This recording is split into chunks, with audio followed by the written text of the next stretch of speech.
Hello and welcome to JK maths. I hope आप सब लोग अपने घरों पे सेफ होंगे। तो आज है हमारा 6 मंथ्स करंट अफेयर का पार्ट नंबर 2। पार्ट नंबर 1 हम लोग कर चुके हैं जिसमें हमने 20 क्वेश्चंस किए थे। ठीक है, आज बाकी के जितने क्वेश्चंस होंगे, जितने भी हो पाएंगे, एक लिमिटेड सेशन में हम लोग उसको कवर करने की कोशिश करेंगे। अगर आपने पहला सेशन नहीं देखा है तो आप लोग करंट अफेयर की प्लेलिस्ट में जाके उसको पहला सेशन भी देख सकते हो। हम लोग कंटिन्यू करते हैं without any time waste session second से। अगर आप चैनल पे न्यू हो तो बस चैनल को सब्सक्राइब जरूर कर लेना और वीडियो को शेयर कर देना अपने दोस्तों के साथ। मिलते हैं अब क्वेश्चन नंबर 1 में। आज का हमारा क्वेश्चन नंबर 1 और क्वेश्चन नंबर 21 हमारा क्या है। The 12th ASEAN defence minister meeting in which India defence minister Rajnath Singh participated was held in. दो क्वेश्चन यहां से आपके बने। एक तो आपका एशियन डिफेंस मिनिस्टर की मीटिंग हुई, कहाँ हुई, एक तो वो क्वेश्चन है। दूसरा उसमें किसने पार्टिसिपेट किया, तो उसमें राजनाथ सिंह जो हमारे डिफेंस मिनिस्टर हैं उन्होंने पार्टिसिपेट किया। ये मीटिंग कहाँ पे हुई है?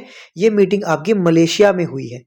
ठीक है, अभी मैंने थोड़ी देर पहले बोल रहा हूँ, मतलब लास्ट सेशन में मैंने आपको बताया था एशियन के बारे में, सारी चीजें बताई थी। मैंने आपको बताया था कि पहले उसका वो कौन था, चेयरमैनशिप किसके पास थी, वो आपकी मलेशिया के पास थी। उसके बाद मलेशिया के पास से वो कहाँ चली गई, फिलीपींस के पास चली गई। तो जो डिफेंस मिनिस्टर मीटिंग हुई है उसमें क्या है, वो मलेशिया ने ही कंडक्ट कराई है। और कहाँ पे हुई है? मलेशिया में ही कंडक्ट हुई है। ये भी आपको एक चीज जो है वो याद रखनी पड़ेगी। हम लोग बढ़ते हैं क्वेश्चन नंबर 22 पे।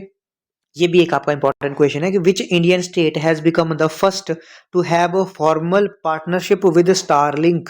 स्टारलिंक, अब मुझे थोड़ा कोई है क्या, कोई दो चार बंदा, कोई बंदा जो मुझे इसके बारे में बता सकता है? ये एलॉन मस्क की है ना? ठीक है, ये किसकी है? एलॉन मस्क की है स्टारलिंक। तो हमारे पास कौन है, कौन सी ऐसी स्टेट है हमारी इंडिया की जिसने इसके साथ क्या किया है, ऑफिशियल या फिर फॉर्मल पार्टनरशिप की है? तो वो की है महाराष्ट्र ने। ठीक है, महाराष्ट्र ने पार्टनरशिप इसके साथ की है to provide satellite based internet system. ठीक है, provide satellite based internet system to rural areas या फिर दूर दराज के जो इलाके होते हैं। ठीक है, ये भी एक इंपॉर्टेंट है, ज्यादा इसमें पढ़ने की जरूरत है नहीं। आगे बढ़ते हैं। क्वेश्चन नंबर 23 है, China launched which mission to transport astronaut and important material to its space station.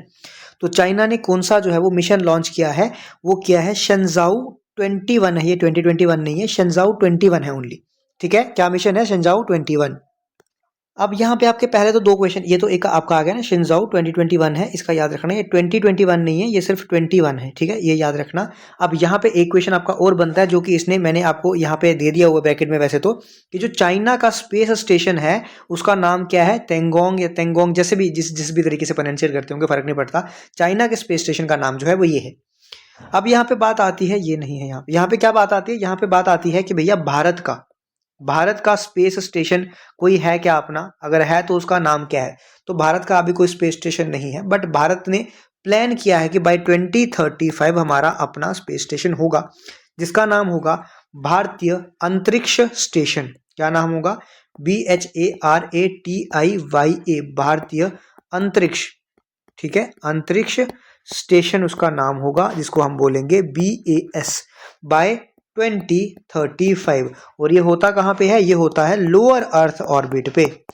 Lower earth orbit, कभी कभार आपको मतलब सिंपल ऐसा लिखा होता है LEO। ठीक है, लोअर अर्थ ऑर्बिट आपको लिखा होता है, मतलब 400 से 450 किलोमीटर के आसपास। ठीक है, और ऐसा बोला गया है कि इंडिया जो है वो लॉन्च करेगा क्या? BAS फर्स्ट मॉड्यूल जो है BAS-01 2028 में। ठीक है, इतना इंपॉर्टेंट अभी है नहीं, बट फिलहाल इतना इंपॉर्टेंट है कि भारतीय अंतरिक्ष स्टेशन जो है उसका नाम है 2035 तक हमने बोला है। अब जब भी होगा वो बाद की बात है। अब यहाँ पे ये क्वेश्चन बहुत इंपॉर्टेंट बनता है, ध्यान से सुनना, क्योंकि लास्ट टाइम भी एक क्वेश्चन आया था इस पे। ये क्या क्वेश्चन है कि यूनेस्को की एक लिस्ट होती है क्रिएटिव सिटीज की। ठीक है, UNESCO creative cities of India with their respective fields, मतलब किस किस सिटी को किस किस का खिताब दिया गया है वो हमें जानना है। तो सबसे पहले तो अगर मैं यूनेस्को की बात करूं तो आपको पता होगा यूनेस्को क्या क्या नाम है। यूनेस्को की फुल फॉर्म अगर मैं देखूं तो United Nation educational scientific and cultural organisation ऐसा बोला जाता है। United Nation education scientific cultural organisation इसका नाम है। 1945 में फाउंड किया गया था as a specialised UN body. ठीक है, इसके बाद इसके बहुत सारे इनिशिएटिव हैं। जैसे मैं अगर बात करूं तो इसका हेडक्वार्टर कहाँ पे है? हेडक्वार्टर इसका पेरिस में है, ये भी आपको याद रखना पड़ेगा। ठीक है, अब ये यूनेस्को क्या करता है, क्रिएटिव सिटी की लिस्ट इसकी आई है, क्रिएटिव सिटी की इसकी लिस्ट आई है। इसमें डिफरेंट डिफरेंट नाम है। जैसे मैं अगर बात करूं जो इसमें 7 फील्ड्स होती हैं, I think nearly about 7 fields होती हैं, जिसमें अगर मैं बात करूं कि एक फील्ड है मेरी क्राफ्ट एंड फोक आर्ट की, क्राफ्ट एंड फोक आर्ट की मेरे पास एक फील्ड है। दूसरी फील्ड मेरे पास है मीडिया आर्ट की, ठीक है, मीडिया आर्ट की दूसरी फील्ड है। तीसरी फील्ड मेरे पास है फिल्म की। वैसे ही चौथी फील्ड मेरे पास है डिज़ाइन की। पांचवी फील्ड मेरे पास कौन सी है इसकी, गैस्ट्रोनॉमी की। ये इंपॉर्टेंट है क्योंकि इस बार एक नया आया है गैस्ट्रोनॉमी में, लखनऊ को मिला है, तो इसलिए वो इंपॉर्टेंट है थोड़ा सा। एफ क्या है, लिटरेचर, मतलब एफ वाली क्या है लिटरेचर में, और जी वाली क्या होगी आपकी म्यूजिक। ये इसकी 7 कैटेगरीज है। अब किस किस सिटी को कौन कौन सा खिताब दिया गया है वो मुझे पता करना है। ये तो कोझिकोडे है, इसको मिला है किसके लिए, लिटरेचर के लिए। किसके लिए मिला है, लिटरेचर के लिए। ग्वालियर को किस लिए मिला, आपको पता है ग्वालियर ये घराना म्यूजिक के आसपास के ये रिलेशन है इसका, तो ये म्यूजिक के लिए मिला है। जयपुर को किसका मिला है, क्राफ्ट एंड फोक आर्ट का, क्राफ्ट एंड फोक आर्ट का मिला है। जैसे आपको याद है लास्ट टाइम हमने देखा था श्रीनगर को क्राफ्ट एंड फोक आर्ट का मिला था, क्राफ्ट सिटी बोला गया था, श्रीनगर को भी मिला था, ये चीज याद रखना। लखनऊ को मिला है, लखनऊ को किसका मिला है, लखनऊ को मिला है गैस्ट्रोनॉमी का। किसका मिला है, गैस्ट्रोनॉमी का मिला है। तो मतलब डी वाला जो है वो तो होगा थर्ड, इतना मुझे पता है, ये याद रखना, ये पूछा जाएगा इस बार। लखनऊ का गैस्ट्रोनॉमी, डी का जो होगा वो 3 होगा, तो सारी ही जगह मुझे डी का 3 दिख रहा है। अब तो मुझे पता ही है वैसे कोझिकोड का क्या है, लिटरेचर, तो इसका क्या हो जाएगा 2, ए का हो जाएगा 2। बी का है मेरे पास कितना, म्यूजिक, बी का 1, तो ए का 2 बी का 1, मेरे पास कौन सा ऑप्शन आ जाएगा, ये। सी का होगा 4, मतलब जयपुर का क्या है, क्राफ्ट एंड फोक आर्ट, जैसे मैं आपको बता चुका, तो ये आपको याद रखना पड़ेगा। बाकी आपको मैं कुछ और सिटीज इसमें बताता हूँ जिसको आपको याद रखने पड़ेंगे, जिसको और भी खिताब मिले हैं। जैसे ग्वालियर बता दिया, यूपी हो गया, वाराणसी है एक, ठीक है, वाराणसी को किसका मिला है, वाराणसी को भी मिला है म्यूजिक में, ठीक है। उसके बाद मेरे पास मुंबई है, मुंबई में किसको मिला है, फिल्म, आपको पता है ये तो फिल्म सिटी है, तो फिल्म को मिलेगा। उसके बाद अगर मैं बात करूं तो हैदराबाद, ठीक है, हैदराबाद या फिर लखनऊ की अगर मैं बात करूं तो इसको मिला है गैस्ट्रोनॉमी में। किस में मिला है, गैस्ट्रोनॉमी में। उसके बाद अगर श्रीनगर की बात करूं अपना, तो इसमें क्या है, क्राफ्ट एंड फोक आर्ट में इसको भी मिला है। तो ये चीज याद रखना, अपने जेएनके के लिए ये थोड़ा सा इंपॉर्टेंट हो जाएगा। बाकी ये क्वेश्चन इस बार किसी ना किसी एग्जाम में आएगा, चाहे तो लखनऊ का पूछेंगे चाहे किसी और का पूछेंगे, लेकिन याद रखना पड़ेगा। नेक्स्ट 25th क्वेश्चन मुझे क्या बोल रहा है, consider the following statement regarding मौलाना अबुल कलाम आजाद। आपको पता है मौलाना अबुल कलाम आजाद कौन थे, हमारे फर्स्ट एजुकेशनल मिनिस्टर, हमारे, ये आपको उसमें भी पूछा जाएगा जब आपको पूछा जाता है ना first in India first in world में, तो फर्स्ट एजुकेशन मिनिस्टर हमारे कौन थे, एक सेकंड जरा, फर्स्ट एजुकेशन मिनिस्टर कौन थे हमारे, Maulana Abul Kalam Azad. He launch the newspaper Al Hilal and Al Balagh, ठीक है, इन्होंने 2 न्यूज़पेपर लॉन्च किए थे। लॉन्च आई डोंट नो कि लॉन्च वर्ड यहाँ पे सही रहेगा कि नहीं, बट इनके 2 न्यूज़पेपर थे, अल हिलाल और अल बगाल। ये आपको बहुत बार न्यूज़पेपर एंड द वर्ल्ड में जब ये टॉपिक होता है किसी में, तो यहाँ पे पूछा जाता है। He became the youngest president of INC in 1923। इन्होंने आईएनसी को ज्वाइन किया था, अगर मैं ज्वाइन की बात करूं तो ज्वाइन किया था 1920 में, और 1923 में ये यंगेस्ट प्रेसिडेंट बन गए थे आईएनसी के। तो ये दोनों बिल्कुल सही बात है। नेशनल एजुकेशन डे जो है सेलिब्रेट किया जाता है कब, 11 नवंबर को। नेशनल एजुकेशन डे सेलिब्रेट किया जाता है 11 नवंबर को, इन्हीं के बर्थ एनिवर्सरी पे, तो ये भी बिल्कुल सही बात है। इनको भारत रत्न अवार्ड दिया गया था 1992 में, तो ये भी बिल्कुल सही बात है। तो कितनी स्टेटमेंट इसमें से करेक्ट है, तो सारी की सारी 4 स्टेटमेंट इनमें से क्या है, करेक्ट। ये किस रिगार्ड में, किस किस किस कॉन्टेक्स्ट में आपको क्वेश्चन पूछा गया है, क्योंकि हमारे पास क्या होता है, नेशनल एजुकेशन डे मनाया जाता है कब, 11 नवंबर को मनाया जाता है। उसी के कंटेक्स्ट में ये आपको 4 स्टेटमेंट मैंने दे दी है, कि ताकि आपको कहीं स्टैटिक में भी ये पार्ट आ जाए तो आपको पता होना चाहिए। नेक्स्ट क्वेश्चन है आपका, द 34th गदरी बबियां दा मेला। अब आई डोंट नो इसको कैसे प्रोनाउंसिएट किया जाता है, गदरी बाबियां बोला जाता है, गदरी बबियां दा मेला जैसे भी बोला जाता है, was recently celebrated to honour the Ghadar movement, where was it held. ये बहुत बार क्वेश्चन में पूछा जा चुका है ये वाला क्वेश्चन। ये कहाँ मनाया जाता है, ये कहाँ हेल्ड होता है मेला, ये होता है आपका जलंधर पंजाब में, ठीक है। इस बार भी कहाँ हुआ, जलंधर पंजाब में। ये पंजाब वाले पेपर्स में ना बहुत बार आ चुका है, पंजाब वाले पेपर्स में तो ये बहुत बार आ चुका है, ये क्वेश्चन पूछा जा सकता है। अब ये गदर मूवमेंट के बारे में अगर आपको थोड़ा बहुत याद है, अगर आपको थोड़ा बहुत अगर इसके बारे में थोड़ा पता है तो मुझे बता दो जरा। ये आई थिंक 1913 में स्टार्ट की गई थी। स्टार्ट कहाँ पे हुई थी, ये सैन फ्रांसिस्को में स्टार्ट हुई थी, ठीक है। और किसके द्वारा स्टार्ट की गई थी, ये द्वारा स्टार्ट की गई थी आई थिंक लाला हरदयाल, लाला हरदयाल, ठीक है। इसका इंपॉर्टेंट पर्सन थे, उनके साथ आपको एक नाम सुनने को और मिलेगा, सोहन सिंह बाखना, सोहन सिंह बाखना आपको सुनने को मिलेगा। भाई प्रेमानंद आपको सुनने को मिलेगा, भाई परमानंद आपको सुनने को मिलेगा और आपको साथ में हरनाम सिंह सुनने को मिलेगा। लेकिन आपको ये इतने नाम सुनने को नहीं मिलेंगे, आपको ये दो नाम बड़े प्रोमिनेंट सुनने को मिलेंगे। क्या? लाला हरदयाल और सोहन सिंह बाखना आपको सुनने को मिलेंगे। इन्होंने न्यूज़पेपर लॉन्च किया था एक, मतलब न्यूज़पेपर इन्होंने क्या लॉन्च किया था? अंग्रेजी राज के दुश्मन, अंग्रेजी राज के दुश्मन इन्होंने एक न्यूज़पेपर जो है वो भी लॉन्च किया था। उसके बाद एक गदर न्यूज़पेपर भी था, ये भी इन्होंने लॉन्च किया था। अब मुझे पता नहीं है, मुझे याद नहीं है इनमें से कि ये वीकली था कि कैसा था, बट उससे फर्क नहीं पड़ता हमको। ये दो चीज़ें हमको याद रखनी है, अंग्रेजी राज के दुश्मन और आपको गदर, ये दोनों आपको चीज़ें पता होनी चाहिए। ठीक है, समझ आ गया। क्वेश्चन नंबर 27 पे चलते हैं। तो जी भैया आ चुका है हमारा 27वां क्वेश्चन। क्या? द न्यूज़पेपर अंग्रेजी राज के दुश्मन, जो मैंने आपको यहीं पे बताया वही आ गया कि was launched by Lala Hardayal and Sohan Singh बाखना। तो ये इनके दो नाम होंगे। अब क्योंकि नाम तो जैसे मैंने बोला ना, नाम तो आपको ये भी आते हैं भाई, प्रेमानंद, परमानंद है, हरनाम सिंह है, बट क्योंकि मोस्ट प्रोमिनेंट जो बोला जाता है वो यही बोला जाता है कि लाला हरदयाल और सोहन सिंह बाखना, यही आपको प्रोमिनेंट में देखने को मिलेंगे। तो इसका आंसर भी अगर मैं सही तरीके से बोलूँ तो यही दोनों रहेगा। वैसे नाम तो ये भी है आपका, हरनाम सिंह कोई भाई परमानंद भी है, बट स्टिल फिर मैं वही बोलूंगा कि इसके साथ आप जाना, अगर ऐसा क्वेश्चन आपको कभी आ गया तो। ठीक है, मैंने तो ऐसे स्टैटिक पार्ट बीच में इंक्लूड कर दिया है ये वाला। ये एक बहुत इंपॉर्टेंट फेस्टिवल है, द 300 ईयर्स ओल्ड, तो ऑटोमेटिकली इंपॉर्टेंट बन जाता है। Kartik dance festival is a cultural event celebrated in which country, तो ये नेपाल में सेलिब्रेट होता है। ये भी कई बार क्वेश्चन पूछा जाता है कि 300 ईयर्स ओल्ड है, कार्तिक डांस फेस्टिवल है, कहाँ पे सेलिब्रेट होता है आपका? ये नेपाल में सेलिब्रेट होता है। आगे बढ़ते हैं, देखिए जरा। अब ये इंपॉर्टेंट क्यों बन जाता है? The year long commemoration of the 150th year of the national song Vande Mataram was recently inaugurated. ये बहुत इंपॉर्टेंट बन जाता है क्योंकि आपको वैसे भी पता है कि हमारे देश में क्या होता है, जो थोड़ा सा मतलब वो भावुक वाली चीज़ें होती हैं वो ज़्यादा पूछी जाती हैं, तो ये वाला थोड़ा सा इंपॉर्टेंट बन जाता है हमारे लिए। Which of the following statement is incorrect regarding Vande Mataram के रिगार्डिंग हमारे पास इनकरेक्ट कौन सा है? तो वंदे मातरम के बारे में आपको बता दूं तो वंदे मातरम आपको पता है हमारा क्या है? नेशनल सॉन्ग है। क्या है हमारा? नेशनल सॉन्ग है। इसको किसने कंपोज किया था? इसको कंपोज किया था बंकिम चंद्र चट्टोपाध्याय ने। ठीक है, बंकिम चंद्र चट्टोपाध्याय ने। It was written by Bankim Chandra Chattopadhyay on 17 November 1985।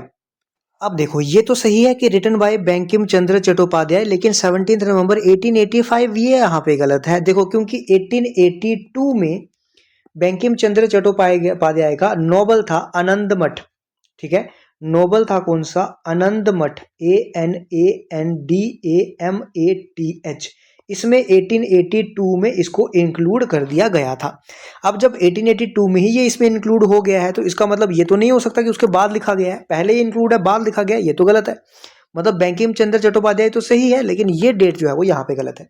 ठीक है, और ये बंकिम बोल रहा हूँ, ये जो है वंदे मातरम, इसको पॉलिटिकल स्लोगन जो है वो फर्स्ट टाइम बैंक, यहाँ पे क्या लिखा है? यहाँ पे एक है Vande Mataram as a political slogan was first use कब हुआ था? ये 7 अगस्त 1905 को इसको फर्स्ट यूज किया गया था। उसके बाद पहली बार गाया किसने था ये? ठीक है, first sung by Rabindranath Tagore in 1896 session of Indian National Congress by Rabindranath Tagore. ये बिल्कुल सही बात है। और इसको नेशनल सॉन्ग अडॉप्ट कर दिया गया था by the constituent assembly on 24 Jain 1950। ये भी बिल्कुल सही बात है। It became the most popular song during the quit India movement of 1942। ये थोड़ी सी गलत बात है, ये मोस्ट पॉपुलर सॉन्ग तो था लेकिन not during quit India movement, during स्वदेशी मूवमेंट। ड्यूरिंग स्वदेशी movement it was the most popular song. क्या था? स्वदेशी मूवमेंट के टाइम पे। और स्वदेशी मूवमेंट कब हुई थी? 1905 में। ठीक है, मैं चाहता हूं कि आप इसके बारे में ना थोड़ा सा और पढ़ो। कहाँ पे जाके आपको पढ़ना है? आप लोग जाके मतलब आप सर्च करोगे ना ऐसे वंदे मातरम, सिर्फ सर्च करोगे मान लो, या फिर आप ऐसा समझोगे, ऐसा लिखोगे 150 years of national song Vande Mataram, आपका एक आर्टिकल खुल के आएगा पीआईबी का। जैसे मैंने आपको बोला था हमेशा लास्ट टाइम भी कि पीआईबी के आर्टिकल्स जो होते हैं वो पढ़ा करो। पीआईबी का आर्टिकल आएगा ना, उसमें बहुत सारे पॉइंट्स इसके बारे में लिखे हैं जो मतलब मुझे लगता है कि इंपॉर्टेंट है, आपको कहीं ना कहीं पे पूछा जाएगा। जैसे ये 1896 का सेशन है। ये कौन सा सेशन था? ये आपका कांग्रेस सेशन कहाँ का था? कलकत्ता का सेशन था। ये कौन सा सेशन था आपका? कलकत्ता का सेशन था। उसके बाद यहाँ पे और बहुत सारे पॉइंट है। जैसे आपको मैं थोड़ी सी बात बताऊं तो 1907 में, यहाँ पे लिखता हूं 1907 में, आपको पता है मैडम बीकाजी कामा, मैडम बीकाजी कामा, ठीक है, इन्होंने ट्राई कलर फ्लैग जो था वो रेज किया था for the first time outside India. ये बहुत बार क्वेश्चन पूछा जाता है कि who raised the flag, Indian flag first time outside India. तो मैडम भिकाजी कामा, इन्होंने ट्राई कलर फ्लैग जो फर्स्ट टाइम मतलब वो किया था, रेज किया था। कहाँ पे किया था? स्टगर्ड, पता नहीं जो भी प्रोनाउंसिएशन है इसकी, बर्लिन में। तो आप बर्लिन याद रखो, फर्स्ट टाइम किया था। और उस फ्लैग पे लिखा गया था, उस फ्लैग पे जो वर्डिंग थी, द वर्ड्स थे, उस पे वंदे मातरम लिखा गया था। ठीक है, उस पे वंदे मातरम लिखा गया था। तो ये थोड़ा और इंपॉर्टेंट बन जाता है 1907। ये बहुत बार एग्जाम में आता है, तो इसीलिए मैं आपको बोल रहा हूँ कि आप लोग ये पढ़ना, पीआईबी का आर्टिकल पढ़ना, इसके ऊपर ये आपको बहुत कुछ सिखा के जाएगा। ठीक है, आगे बढ़ते हैं। नेक्स्ट क्वेश्चन है हमारे पास, the fourth edition of Kashi Tamil Sangam was held in Varanasi. तो पहला इंपॉर्टेंट क्वेश्चन आपका यहाँ से ये बन जाता है कि the fourth edition of Kashi Tamil Sangam जो है वो कहाँ पे हेल्ड हुआ? वो हुआ आपका वाराणसी में। और इसका थीम क्या था? ये भी एक इंपॉर्टेंट बन जाता है। थीम है लेट अस लर्न तमिल। क्या थीम था? Let us learn Tamil. ये एक इंपॉर्टेंट कल्चरल और स्पिरिचुअल कनेक्ट है काशी, किसमें? काशी। काशी कहाँ पे? आपका वाराणसी और आपका तमिलनाडु में। ठीक है, तो ये भी एक इंपॉर्टेंट है जो आपको क्वेश्चन में पूछा जाता है, मतलब एग्जाम में पूछा जाता है। ठीक है, आगे चलो। नेक्स्ट है अपना, according to the Times Out city life index. ये इंडेक्स का इक्वेशन आ गया, Times Out city life index report by Time Out magazine, which city is ranked as Asia's happiest city. Asia's बोला है, इंडिया नहीं बोला, याद रखना। एशियाज हैप्पीएस्ट सिटी किसको बोला है? मुंबई को बोला गया है। मुंबई को रैंक किया गया है एज एशियाज हैप्पीएस्ट सिटी, ये भी याद रखना, ये भी इंपॉर्टेंट है। नेक्स्ट एक और इंपॉर्टेंट न्यूज है, इन द स्वच्छ सर्वेक्षण 2025 सर्वे, Swachh Survekshan 2025 survey focused on waste to wealth and circular economy, which city was declared India's dirtiest city. क्या पूछा जाएगा कि इंडिया की डर्टीएस्ट सिटी कौन है अकॉर्डिंग टू स्वच्छ सर्वेक्षण 2025 सर्वे? तो इसके अकॉर्डिंग जो मदुराई है वो इंडिया की डर्टीएस्ट सिटी है। देखने में क्या है, सुनने में क्या है? मधुर, लेकिन मधुर नहीं है, डर्टीएस्ट सिटी है। ठीक है, समझ आया आपको? और ये कराता कौन है? ये मतलब ये कंडक्ट कौन कराता है? ये कराता है ministry of housing and urban affairs. Ministry of housing and urban affair जो है इसको कंडक्ट कराता है। ठीक है, अब यहाँ पे मैं थोड़ी सी बात अगर करूं, तो अगर मैं क्लीनेस्ट की बात करूं, ये तो आ गया डर्टीएस्ट, अगर मैं क्लीनेस्ट की बात करूं इसमें, ठीक है, क्लीनेस्ट की बात करूं तो सबसे क्लीनेस्ट इसमें क्या है? इंदौर। सबसे क्लीनेस्ट क्या है? Indore, followed by Surat and then followed by Navi Mumbai. ठीक है, ये तीन तीन याद नहीं रखनी है आपको, दो याद रखो चलेगा। ठीक है, सबसे पहले क्या आ गया? इंदौर। इंदौर के बाद क्या आएगा? सूरत। ये क्लीनेस्ट में है। तो अगर मैं डर्टीएस्ट में बात करूं तो क्या आ गया आपका? मदुराई आ जाएगा। आगे बढ़ते हैं। What is the rank of IIT Delhi in QS Asia university ranking index? QS Asia university ranking index में दिल्ली, आईआईटी दिल्ली का रैंक कितना है? आईआईटी दिल्ली का रैंक है 59। अगर मैं बात करूं कि पहला रैंक किसका है, रैंक फर्स्ट किसका है? रैंक फर्स्ट है आपका university of Hong Kong. University of Hong Kong का रैंक 1 है। तो ये भी एक इंपॉर्टेंट क्वेश्चन है कि यूनिवर्सिटी ऑफ दिल्ली, मतलब सॉरी, आईआईटी दिल्ली का रैंक कितना है आपका? 59th रैंक है। आगे चलते हैं। नेक्स्ट है आपका द पिंक सहेली। याद रखना, कौन सी सहेली? पिंक सहेली स्मार्ट कार्ड प्रोवाइडिंग फ्री बस travel for women and transgender was launched by the government of. ऐसे देखो, जब भी ऐसा क्वेश्चन आए ना तो मैक्सिमम टाइम इसका आंसर क्या होता है? दिल्ली होता है।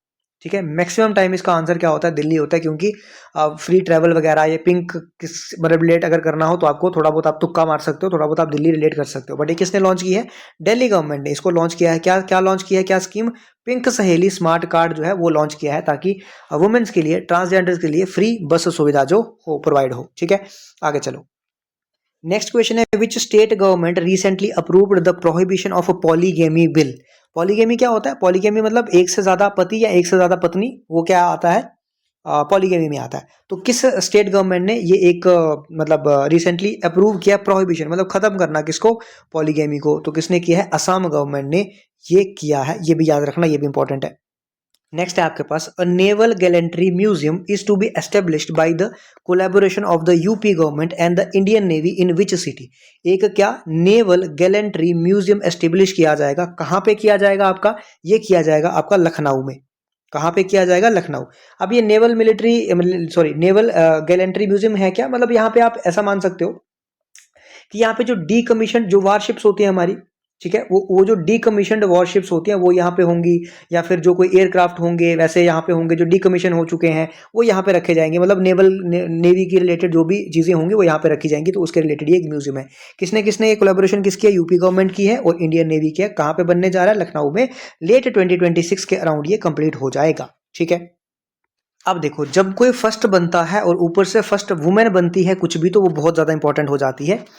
Who has become the first women director general of police of Jharkhand. चाहे किसी भी स्टेट की हो, लेकिन जब महिला बनती है और पहली बनती है तो वो बहुत ज़्यादा इंपॉर्टेंट हो जाती है। तो फर्स्ट डीजीपी ऑफ झारखंड कौन बनी है? तदाशा मिश्रा। कौन बनी है? तदाशा मिश्रा। ये भी आपको अब से याद होना चाहिए, आज नहीं कल, किसी एग्जाम में, इस महीने नहीं, अगले महीने, अगले, कहीं ना कहीं आपको ये क्वेश्चन पूछने को देखने को मिल जाएगा। नेक्स्ट क्वेश्चन है आपका, सुनीत कांत मुंजल। कौन? Sunil Kant Munjal, chairman of Hero enterprises, has been awarded the knight of the national order of merit by which country. Sunil Kant Munjal को अवार्ड दिया गया है knight of the national order of merit, किस कंट्री द्वारा? तो ये किस कंट्री का है? फ्रांस का। किस कंट्री का है? फ्रांस का। तो ये भी आप याद रखना। नेक्स्ट मैं चलूं, नेक्स्ट है the 56th international film festival of India IFFI is scheduled to be hosted in, अब तो हो गए हैं, but scheduled to be hosted in कहाँ पे? गोवा में। ठीक है। 56th IFFI film festival award जो है कहाँ पे होंगे? होने थे गोवा में होने थे। अब थोड़ी सी इसकी बात करते हैं क्योंकि ये कई बार एग्जाम में पूछा जाता है। IFFI ये फाउंड कब हुआ था? 1952 में। ठीक है। और ये one of the most significant film festival है, one of the most significant film festival in Asia. जो इसका पहला एडिशन था, अगर मैं बात करूं इसके फर्स्ट एडिशन की, तो इसका फर्स्ट एडिशन तो है वो कहां पे हुआ था? मुंबई में हुआ था। ठीक है। उसके बाद इतना काफी है इसके लिए। ठीक है। कई बार ये पूछ लिया जाता है कि भैया ये लॉन्च कब हुआ था, पहला एडिशन इसका कहां पे हुआ था, ये पूछ लिया जाता है। और ये हुए कहां पे, मतलब शेड्यूल कहां पे है? गोवा में। अब तो हो चुके हैं। अब एक नाम यहाँ पे याद रख लेना कि वियतनाम की फिल्म है। ठीक है।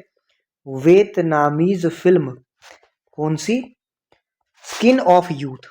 क्या नाम है इसका? स्किन ऑफ यूथ इस फिल्म का नाम है। इसको एक प्रेस्टिजियस अवार्ड मिला है, जिस अवार्ड का क्या नाम है?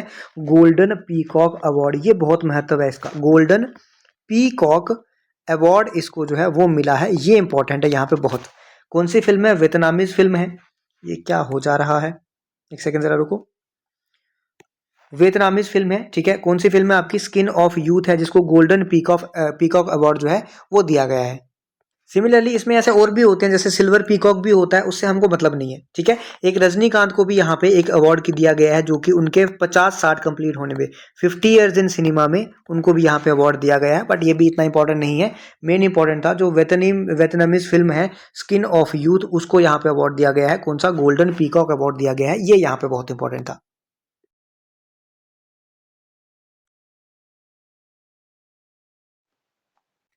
अब देखो, क्वेश्चन नंबर 41 है आपके पास। क्वेश्चन नंबर 41 क्या है? The traditional instruments Tungbuk and Pumtung Pulit. अब इसको किसी भी तरह से प्रोनाउंसिएट करते होंगे, उससे हमको फर्क नहीं है। ये दोनों इंस्ट्रूमेंट्स हैं, ट्रेडिशनल म्यूजिक इंस्ट्रूमेंट्स हैं। ये कौन से इंस्ट्रूमेंट्स हैं? ये म्यूजिकल इंस्ट्रूमेंट्स हैं। ये दोनों इंस्ट्रूमेंट्स को रिसेंटली जीआई टैग मिला है, सिक्किम से है। पहले तो ये क्वेश्चन बनता है कि रिसेंटली सिक्किम से म्यूजिक इंस्ट्रूमेंट्स हैं, उनको क्या मिला है? जीआई टैग मिला है। कौन से म्यूजिक इंस्ट्रूमेंट्स हैं? ये दो नाम आपको याद रखने पड़ेंगे। पहला क्वेश्चन तो ये है। दूसरा क्वेश्चन ये है कि ये किस कम्युनिटी के साथ एसोसिएट करते हैं? तो ये कब करते हैं? लेप्चा कम्युनिटी के साथ एसोसिएट। ये आपका क्वेश्चन किसी ना किसी एग्जाम में पूछा जाएगा। ठीक है। ये कुछ ऐसे बेसिक पॉइंट, ये वन लाइनर होते हैं, इसमें कुछ ज्यादा पढ़ने वाला है नहीं, लेकिन ये इंपॉर्टेंट चीजें होती हैं, ये आपको किसी ना किसी तरीके से पूछ ली जाएंगी। आगे देखो जरा, आगे कुछ आपका स्टैटिक पार्ट आ गया। Which group of countries are part of the NATO +5। अब सबसे पहले नेटो के बारे में आपको मैक्सिमम लोगों को पता होगा। मैं यहाँ पे आपको एक चीज बताना चाहता हूँ। मेरे पास एक होता है नॉन नेटो अलायंस। क्या होता है? एक तो नेटो तो आ गया अपना, दूसरा होता है मेरा नाटो बोलो, नेटो बोलो, कोई फर्क नहीं पड़ता, जो मर्जी बोलो। नॉन नेटो अलायंस है मेरे पास। नॉन नेटो अलायंस क्या है मेरे पास? ये भी ग्रुप ऑफ कंट्रीज ही हैं, but they are not a part of NATO. Not part of NATO, ये नेटो का पार्ट नहीं है, लेकिन यूएसए ने इनको डेजिग्नेट कर रखा है एज ए नॉन नेटो मतलब मेंबर्स। लेकिन इनको कुछ ना कुछ ये बेनिफिट देता है। यूएसए इनको कुछ क्या देता है? बेनिफिट्स देता है, सर्टन बेनिफिट्स देता है in the field of defence हो गया, ट्रेड एंड टेक्नोलॉजी के बेसिस पे कुछ ना कुछ इनको बेनिफिट मिलता है, तो उसमें क्या है, ये नॉन नेटो अलायंस है। ये याद रखना, ये बहुत इंपॉर्टेंट है। क्या इंडिया इसका पार्ट है? तो India is not a part of non NATO alliance. हाँ, पाकिस्तान इसका पार्ट है, ठीक है, पाकिस्तान इसका पार्ट है, बट इंडिया इसका पार्ट नहीं है। इसमें आई थिंक अराउंड 20 के अराउंड इसमें नेशंस आते हैं। अगर हम नेटो +5 की बात करें तो इसमें क्या आता है मेरे पास, इसमें आता है Australia, New Zealand, south Korea, Japan and Israel. ये 5 जो है वो इसमें आते हैं नेटो +5 में। कई बार ये चीजें पूछ ली जाती है। अब नेटो के बारे में बात करें तो आपको पता है नेटो मतलब North Atlantic Treaty Organisation. NATO मतलब नॉर्थ एटलांटिक ट्रेटी ऑर्गेनाइजेशन, सबको पता होगा। आई थिंक इसमें 32 कंट्रीज है इस समय, एक बार देख लेना जरा। 32 कंट्रीज है इसमें और 30 यूरोपियन कंट्रीज है। उसके बाद मैं बात करूं कि ये मतलब ये क्यों आई थी, ये क्या बोलते हैं इसको, क्या काम क्या है इसका। ये एक आप ऐसा समझ लो कि ये एक डिफेंस अलायंस है। क्या है ये? आपका एक डिफेंस अलायंस है, ठीक है। क्या है? आपका डिफेंस अलायंस है। और ये आया था आई थिंक 1949 में। एक बार डेट चेक कर लेना। अब प्रॉपर डेट तो नहीं आपको पूछी जाएगी इसकी, ये ईयर ही पूछा जाएगा। 1949 में आई थी और ये वाशिंगटन ट्रीटी के थ्रू आई थी, ठीक है। बाय द साइनिंग ऑफ, ये बहुत बार पूछा जाता है। वॉशिंगटन ट्रीटी में यहाँ पे लिख देता हूँ, WASHINGTON, वॉशिंगटन ट्रीटी। कई बार आपको मैच द फॉलोइंग दे दिया जाता है, यहाँ पे लिख दिया जाता है आपको नेटो और आगे आपको लिख दिया जाता है मैच द फॉलोइंग में वॉशिंगटन ट्रीटी। तो कौन सी मतलब कौन सा अलायंस जो है वो किस ट्रीटी के थ्रू बना है, वो भी आपको चीजें जो है वो पता होनी चाहिए। तो ठीक है, इतना आपको पता चल गया। उसके बाद मैं यहाँ पे बात करूँ कि इसका हेडक्वार्टर्स, नेटो का जो हेडक्वार्टर्स है वो कहाँ पे है? ब्रुसेल्स, ठीक है, BRUSSELS, ब्रुसेल्स। कहाँ? बेल्जियम में। कहाँ पे? बेल्जियम में है। उसके बाद यहाँ पे और क्या इंपॉर्टेंट पॉइंट है, एक मेरे पास आर्टिकल 5 होता है नेटो का, ठीक है। अब चलो आगे बता देता हूँ, आगे भी क्वेश्चन है मेरे पास वैसे तो। Which of the following statement is true regarding the non NATO alliance according to recent updates. Non NATO alliance के रिगार्डिंग इसमें ट्रू क्या है? India is the primary member of the non NATO alliance. ये true है क्या? मैंने अभी आपको बोला कि इंडिया तो मेंबर है ही नहीं इसका, तो मतलब ये है फॉल्स, ठीक है। इतना समझ आया आपको? उसके बाद मैं अगर बात करूं तो उसके बाद मेरे पास क्या है, it includes about 20 Nations and Pakistan is a part of it. अभी आपको मैंने बताया कि 20 अराउंड इसमें नेशंस हैं और पाकिस्तान इसका पार्ट है, मतलब ये क्या है? True. It is a collective defensive alliance founded in 1949। ये नॉन नेटो अलायंस की बात कर रहा है, लेकिन यहाँ पे जो फॉर्मेशन डेट दे रहा है वो किसकी दे रहा है? नेटो की दे रहा है। तो ये भी गलत हो जाएगा क्योंकि ये फॉर्मेशन डेट किसकी है? नेटो की। It comprises strictly 32 European Nations. I think इसमें 32 नहीं 30 यूरोपियन नेशंस हैं, ठीक है। अगर मैं टोटल बात करूं तो इसमें 32 है, ठीक है। यहाँ पे अगर मैं बात करूं, टोटल बात करूं तो इसमें 32 है, उसमें से 30 जो है इसमें यूरोपियन नेशंस हैं और इसमें 2 जो है वो नॉर्थ अमेरिकन कंट्रीज हैं, ठीक है। एक इसमें बहुत इंपॉर्टेंट चीज आती है, तो यहाँ पे मतलब इसका आंसर क्या होगा, क्योंकि मुझे ट्रू पूछा था तो इसका आंसर बी पार्ट हो गया। इसमें एक बहुत इंपॉर्टेंट पॉइंट है, ये भी देख लो जरा। ये तो मैंने आपको पढ़ा ही दिया अभी कि ये जो है NATO was found in 1949 with the signing off, कौन सी ट्रीटी है? वॉशिंगटन ट्रीटी है, ठीक है। अब कोई है मुझे जो बता देगा कि ट्रीटी ऑफ वर्साइल्स क्या है या फिर जिनेवा ट्रीटी क्या है, पेरिस एग्रीमेंट क्या है? थोड़ा बहुत अगर इसके बारे में आप 1-2 पॉइंट लिखना चाहते हो तो लिख सकते हो। कितनी कंट्रीज हैं इसमें नेटो अलायंस में? इस समय 32 कंट्री हैं। इसमें 30 यूरोपियन होगी, 2 नॉन अमेरिकन कंट्रीज होगी। एक यहाँ पे इंपॉर्टेंट पॉइंट है, जरा आपको मैं बताता हूँ, यहाँ पे शायद नहीं दिया होगा। यहाँ पे है कि आर्टिकल 5 जो है ना नेटो का, वो हमें एक बहुत इंपॉर्टेंट पॉइंट बताता है। एक डिफेंस पैक्ट था नेटो, इसका जो आर्टिकल 5 है वो हमें बताता है, बहुत इंपॉर्टेंट है ये। हमें ये बताता है कि attack on one NATO nation का मतलब है अटैक ऑन होल नेटो। मतलब आपने किसी एक भी नेटो कंट्री पे अगर अटैक किया, उसका मतलब ये है कि आपने पूरे के पूरे नेटो पे क्या कर दिया? अटैक कर दिया। और ये अभी तक एक ही बार इन्वोक हुआ है। कब इन्वोक्ड? वंस इन 9/11 अटैक, ठीक है। 9/11 अटैक में ये एक बार इन्वोक हुआ है, तो मैं ऐसा लिख देता हूं, इन्वोक्ड वंस, ठीक है। ये भी याद रखना, ये कुछ इंपॉर्टेंट पॉइंट्स थे आपके, ठीक है। इतना आपको पता चल गया, आगे बढ़ते हैं हम लोग। नेक्स्ट है आपके पास, which Indian state recently recorded the highest voter turnout in its legislative assembly history since 1951। Highest voter turnout किस इंडियन स्टेट में पाया गया है in its legislative assembly history due since 1951 से? तो ये एक इंपॉर्टेंट क्वेश्चन बन जाता है। तो कौन है? बिहार। कौन है? बिहार। तो ये सिंगल लाइनर है, इसमें कुछ याद रखना मतलब या फिर कुछ एक्स्ट्रा पॉइंट बताना इसमें कोई मतलब है नहीं, ठीक है। आगे बढ़ते हैं। नेक्स्ट आपके पास आ गया, which north eastern state has recently decided to open an old age home in every district. ये भी बहुत इंपॉर्टेंट क्वेश्चन बन जाता है। कौन सी नॉर्थ इंडियन स्टेट है जिन्होंने डिसाइड किया है कि हर एक डिस्ट्रिक्ट में एक ओल्ड एज होम होना चाहिए? तो ये डिसाइड किया है किसने? नागालैंड ने। ठीक है, अगेन सिंगल लाइन है, इसमें कुछ भी बताने वाला नहीं है।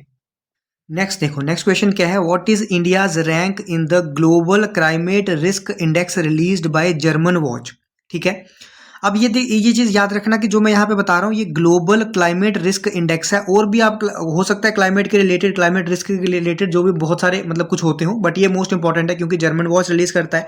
और एक क्या चीज है कि ये कब ये दिया गया, अभी आपको मैंने लास्ट टाइम बताया था कि COP30 हमारी कहाँ पे हुई थी, मैंने आपको बताया था बेलम।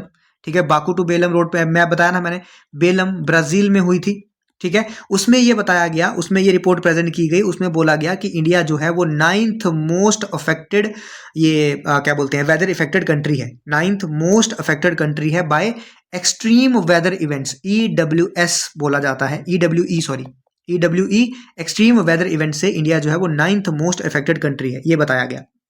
ठीक है, उसके बाद अगर मैं बात करूं तो यहाँ पे मतलब बोला गया कि इसमें most affected country, most high risk countries कौन सी है। एक डोमिनिका, DOMINICA, जिसमें जो नाम से प्रोनाउंसिएट करो, म्यांमार जो है ये, और उसके बाद होंडुरस, जिस भी नाम से प्रोनाउंसिएट करो, एंड लीबिया जो है, ये मोस्ट अफेक्टेड कंट्रीज है। एक नाम याद रखना, ये आपको हो सकता है कई बार ये कहीं नीचे आ गया क्या, हाँ आ गया, ये आ गया, climate global climate risk index के माध्यम से कौन सी मोस्ट इंपैक्टेड कंट्रीज हैं। तो डोमिनिका, म्यांमार, होंडुरस, ये जो है डोमिनिका, म्यांमार, होंडुरस, लीबिया भी कहीं पे होगा तो आप लोग मार्क कर सकते हो, ये है। एक बात यहाँ पे याद रखना, एक साइक्लोन का नाम याद रखना, साइक्लोन नरगिस। साइक्लोन नरगिस ये आया था 2008 में। साइक्लोन नरगिस कब आया था? 2008 में। कहाँ पे आया था ये? म्यांमार में। ठीक है, कहाँ पे आया था? म्यांमार में आया था। इसने अराउंड 140,000, 1,40,000 के आसपास लोग इसमें मारे गए थे। ये एक इंपॉर्टेंट है, साइक्लोन नरगिस 2008 म्यांमार। ठीक है, समझ आ गया आपको। इंडिया का जो पहले रैंक था, मतलब पहले अगर मैं बात करूं तो इंडिया का कौन सा रैंक था? इंडिया का रैंक था 15th, लेकिन अब और ज्यादा इफेक्ट हो चुका है, मतलब 9th पे पहुंच चुका है। ठीक है, आगे बढ़ते हैं। नेक्स्ट आपका अगेन एक वन लाइनर है, where was the second WHO traditional medicine global summit held. WHO traditional medicine global summit New Delhi में हुई थी, याद रखना। ठीक है, आगे बढ़ते हैं। नेक्स्ट है आपके पास, which city hosted the first biennial conference of the BIMSTEC India marine research network, जिसको बोला जाता है बिमरन। ये भी बहुत इंपॉर्टेंट है। बिमरन एक इनिशिएटिव है जो कि 2024 में लॉन्च किया गया था। ठीक है, इंडिया द्वारा, इंडियन गवर्नमेंट द्वारा ये एक 2024 में इनिशिएटिव लॉन्च किया था। इसमें क्या है? इसमें ऐसा है कि ये क्या करता है? सपोर्ट करता है PhD स्टूडेंट्स को। ठीक है, सपोर्ट करता है किसको? PhD स्टूडेंट्स को। कौन से PhD स्टूडेंट? जो बिम्स्टेक कंट्रीज के PhD स्टूडेंट्स हैं। ठीक है, जो बिम्स्टेक कंट्रीज के जो PhD स्टूडेंट्स हैं उनको क्या करता है? सपोर्ट करता है। PhD स्टूडेंट्स को सपोर्ट करता है कि आप लोग इंडिया में आओ, इंडिया में आके आप लोग रिसर्च वगैरह जो है वो करना चाहो तो कर सकते हो। मतलब एक फेलोशिप टाइप नहीं होती, जो फेलोशिप होती है वो यहाँ पे सपोर्ट करता है विद कुछ पैसे, मतलब स्टाइपेंड वगैरह जो भी होता है वो देके आप यहाँ पे अपना लैब वगैरह सेटअप कर सकते हो, या फिर जो भी अपना रिसर्च वगैरह करना है वो कर सकते हो। तो किस सिटी ने ये फर्स्ट बाइनियल कॉन्फ्रेंस जो है वो स्टार्ट की है, होस्ट की है? तो वो की है कोची, केरला ने। ठीक है, कोची ने होस्ट की है, ये भी एक इंपॉर्टेंट पॉइंट है। ये सारे के सारे बहुत इंपॉर्टेंट पॉइंट है, और मैंने बोला आपको कई बार बोला कि इन चीजों के बारे में आपको अगर पढ़ना होता है तो PIB पे जाके पढ़ा करो, आपको 2-4 और पॉइंट जो है ना इसके बारे में एक्स्ट्रा पता चल जाएंगे। ठीक है, नेक्स्ट आपका एक अगेन इंपॉर्टेंट पॉइंट आ गया कि पलक मुच्छल, वही जो सिंगर है, holds a Guinness world record for facilitating 3800 plus surgeries for children related to which organ. Palak Muchhal जो है ये एक डॉक्टर भी है शायद, या फिर डॉक्टर नहीं है, आई थिंक ये सपोर्ट करती है, मे बी, मुझे याद नहीं है अभी ये डॉक्टर है कि नहीं है, बट सिंगर तो है ही है। ठीक है, मिथुन की वाइफ है ये, मिथुन वो दादा नहीं, वो मिथुन दूसरा है, वो सिंगर है एक और। ठीक है, इन्होंने 3800 प्लस सर्जरीज जो है वो क्या की है? फैसिलिटेट की है। किस ऑर्गन की सर्जरीज, किसके रिलेटेड काम करती है? ये हार्ट के रिलेटेड काम करती है। सलमान खान ने भी इनको बड़ा ज्यादा अप्रिशिएट किया था, तो इनके पास एक गिनीज वर्ल्ड रिकॉर्ड है, तो ये याद रखना, ये भी एक इंपॉर्टेंट पॉइंट है आपके लिए। ठीक है, आगे बढ़ते हैं। अब ये एक अच्छी न्यूज है, क्या है? Which state become the first to implement the Bharat net scheme across the entire state. सबसे पहले तो आपको ये पता होना चाहिए भारत नेट स्कीम है क्या। भारत नेट स्कीम क्या है? कि इंटरनेट कनेक्शन जो है ना वो प्रोवाइड करते हैं। क्या करना है? इंटरनेट कनेक्शन जो है ना वो प्रोवाइड करने हैं। कहाँ प्रोवाइड करने हैं? To all its gram panchayat, to all its gram panchayat. ठीक है, और ये किसने लॉन्च की है? ये सॉरी क्या बोला गया है? विच स्टेट, हाँ मतलब पहली कौन सी ऐसी स्टेट है जिसने इसको इंप्लीमेंट किया है? ठीक है, तो ये आपकी स्टेट है कौन सी? पंजाब। ठीक है, कौन सी स्टेट है आपकी? पंजाब स्टेट है। इसने क्या किया है? इसने ये इंप्लीमेंट किया है पहले। अब मैं बात करूं कि इससे रिलेटेड, फिर वही बात पीआईबी पे जाओगे, आपको एक अलग से यहाँ पे चीज मिलेगी, एनबीएम। एनबीएम मिलेगा जो कि इनिशिएटिव है कौन सा? National national broadband mission. क्या मिलेगा? नेशनल ब्रॉडबैंड मिशन के बारे में आपको थोड़ा सा जानने को मिलेगा। और इसकी क्या है, कब स्टार्ट हुआ था ये? 17 जैन 2025 में। ठीक है, तो ये कौन सा मिशन था? National broadband mission. अभी जो ये 2025 में लॉन्च हुआ, ये इसका 2.0 वर्जन है। लेकिन मैं अगर ओरिजिनली देखूं तो ये 2019 में लॉन्च हुआ था। दिसंबर 2019 में ये लॉन्च हुआ था नेशनल ब्रॉडबैंड मिशन। इसका क्या मतलब वो था, क्या बोलते हैं उसको, कि हमें क्या करना है, हमको ब्रॉडबैंड कनेक्शन जो है वो पहुंचाना है हमको, मतलब रूरल एरियाज में या फिर दूर दराज के इलाकों में वो हमको पहुंचाना है। अब जो ये है 2025 वाला, ये वाला 2.0, इसका क्या मकसद है? ये क्वेश्चन आ भी चुका है 2025 में, अभी लॉन्च हुआ ना, ये क्वेश्चन आ भी चुका है। आई थिंक ओडिशा में कहीं पे ये क्वेश्चन आ चुका है कि इसका क्या काम है? To extend fibre service, to extend fibre service to 2.7 lakh villages by 2030। तो इसके बारे में थोड़ा सा जाके फिर बोल रहा हूं, थोड़ा सा पीआईबी पे जाओ। ठीक है, उस पे जाके ये आर्टिकल देखो या डायरेक्ट सर्च करो एनबीएम मिशन 2.0 या national broadband mission 2.0। NBM search करोगे तो नेशनल बैम्बू मिशन आ जाएगा। वहां पे नेशनल ब्रॉडबैंड मिशन सर्च करो, वहां पे पीआईबी की साइट खुलेगी, उसको देखो, उसके जो 2-4 पॉइंट एक्स्ट्रा है वहां से पढ़ो, उसको नोट करो कहीं पे। वही चीजें होती हैं करंट अफेयर में, और कुछ एक्स्ट्रा नहीं होता, वही चीजें पूछी जाती हैं।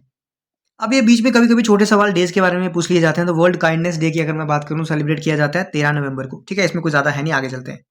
अब ये क्वेश्चन बहुत इंपॉर्टेंट है, किसी ना किसी एग्जाम में पूछा जाएगा। सल्लू मुरादा, नाम किसी भी तरह से प्रोनाउंसिएट करो, Sallu मुरादा थिमाका, who was awarded the Padam Shri in 2019 is known as the mother of 385 banyan trees। सबसे पहला क्वेश्चन यहाँ पे ये पूछा जाएगा कि सल्लू मुरादा थिमाका है कौन है? क्या इनको किसको बोला जाता है मदर ऑफ 385 बैनियन ट्रीज? 385 ना भी बोला हो, अगर मदर ऑफ बैनियन ट्रीज बोला हो तो इनका नाम जो है वो याद रखना। अब इनको पद्मश्री भी मिला था 2019 में। क्वेश्चन यहाँ पे मेन है कि ये किस स्टेट से बिलोंग करती हैं? तो ये कर्नाटका स्टेट से बिलोंग करती हैं। रिसेंटली इनका क्या हुआ है? इनका निधन हुआ है। ठीक है, रिसेंटली इनका निधन हुआ है at the age of 114 years. ठीक है, ये पास हो गई है, passed away at the age of 114 years. तो ये एक इंपॉर्टेंट क्वेश्चन है, आपका पूछा जा सकता है 50। आगे 7 पे चलते हैं। नेक्स्ट एक और इंपॉर्टेंट चीज है आपके लिए, India's first modern river terminal was built on which river in Guwahati Assam. एक तो ये क्वेश्चन आ गया कि भैया मॉडर्न फर्स्ट, इंडिया फर्स्ट है तो इंपॉर्टेंट है, India first modern river terminal जो है वो बिल्ड किया गया है किस रिवर पे? गुवाहाटी में, असम में। तो गुवाहाटी में, असम में, आपको पता होगा, अगर आपको रिवर सिस्टम पढ़ा है तो आपको पता है ब्रह्मपुत्रा रिवर। ठीक है, ब्रह्मपुत्रा रिवर पे ये क्या किया गया है? ये बनाया गया है। अब मैं चाहता हूं कि थोड़ा सा ना आप इसके बारे में ना थोड़ा सा क्या करो, इसको बस सर्च करो, नेट पे सर्च करो कि first modern river terminal on Brahmaputra river. आपको बहुत सारा अच्छी चीजें इसके बारे में मिलेंगी। आप पढ़ना चाहोगे तो इसके बारे में थोड़ा सा पढ़ सकते हो, बट इसके बारे में क्योंकि ये ज्यादा कुछ है नहीं, ये वन लाइनर है, तो मैं यहाँ पे ज्यादा टाइम वेस्ट आपका नहीं करूंगा। नेक्स्ट है आपका एक और इंपॉर्टेंट चीज, Ambaji marble which recently received GI tag belongs to which district of Gujarat. अब आपको अगर तो ये मतलब पर्टिकुलर गुजरात स्टेट का क्वेश्चन होता तो आपको पर्टिकुलर डिस्ट्रिक्ट के बारे में पूछा जाता, लेकिन आपको यहाँ पे सिर्फ ये पूछा जाएगा कि ये कहाँ से बिलोंग करता है। ठीक है, एक तो आपको यहाँ पे ये पूछा जाता है कहाँ से बिलोंग करता है, तो ये गुजरात से बिलोंग करता है। लेकिन अगर आ ही गया कि किस डिस्ट्रिक्ट को बिलोंग करता है, तो ये बानसकंठा, अब किसी भी तरीके से अपन डिसाइड करते होंगे उसको, राजस्थान गुजरात वाले, बानसकंठा डिस्ट्रिक्ट जो है उसको ये बिलोंग करता है। ठीक है, अब इसकी खास बात क्या है? इसकी खास बात ये है कि हाईली ड्यूरेबल है। ठीक है, ये क्या है? हाईली ड्यूरेबल है, और इसका जो है ना वो कलर मतलब प्योर ऐसे मिल्क प्योर व्हाइट कलर है इसका।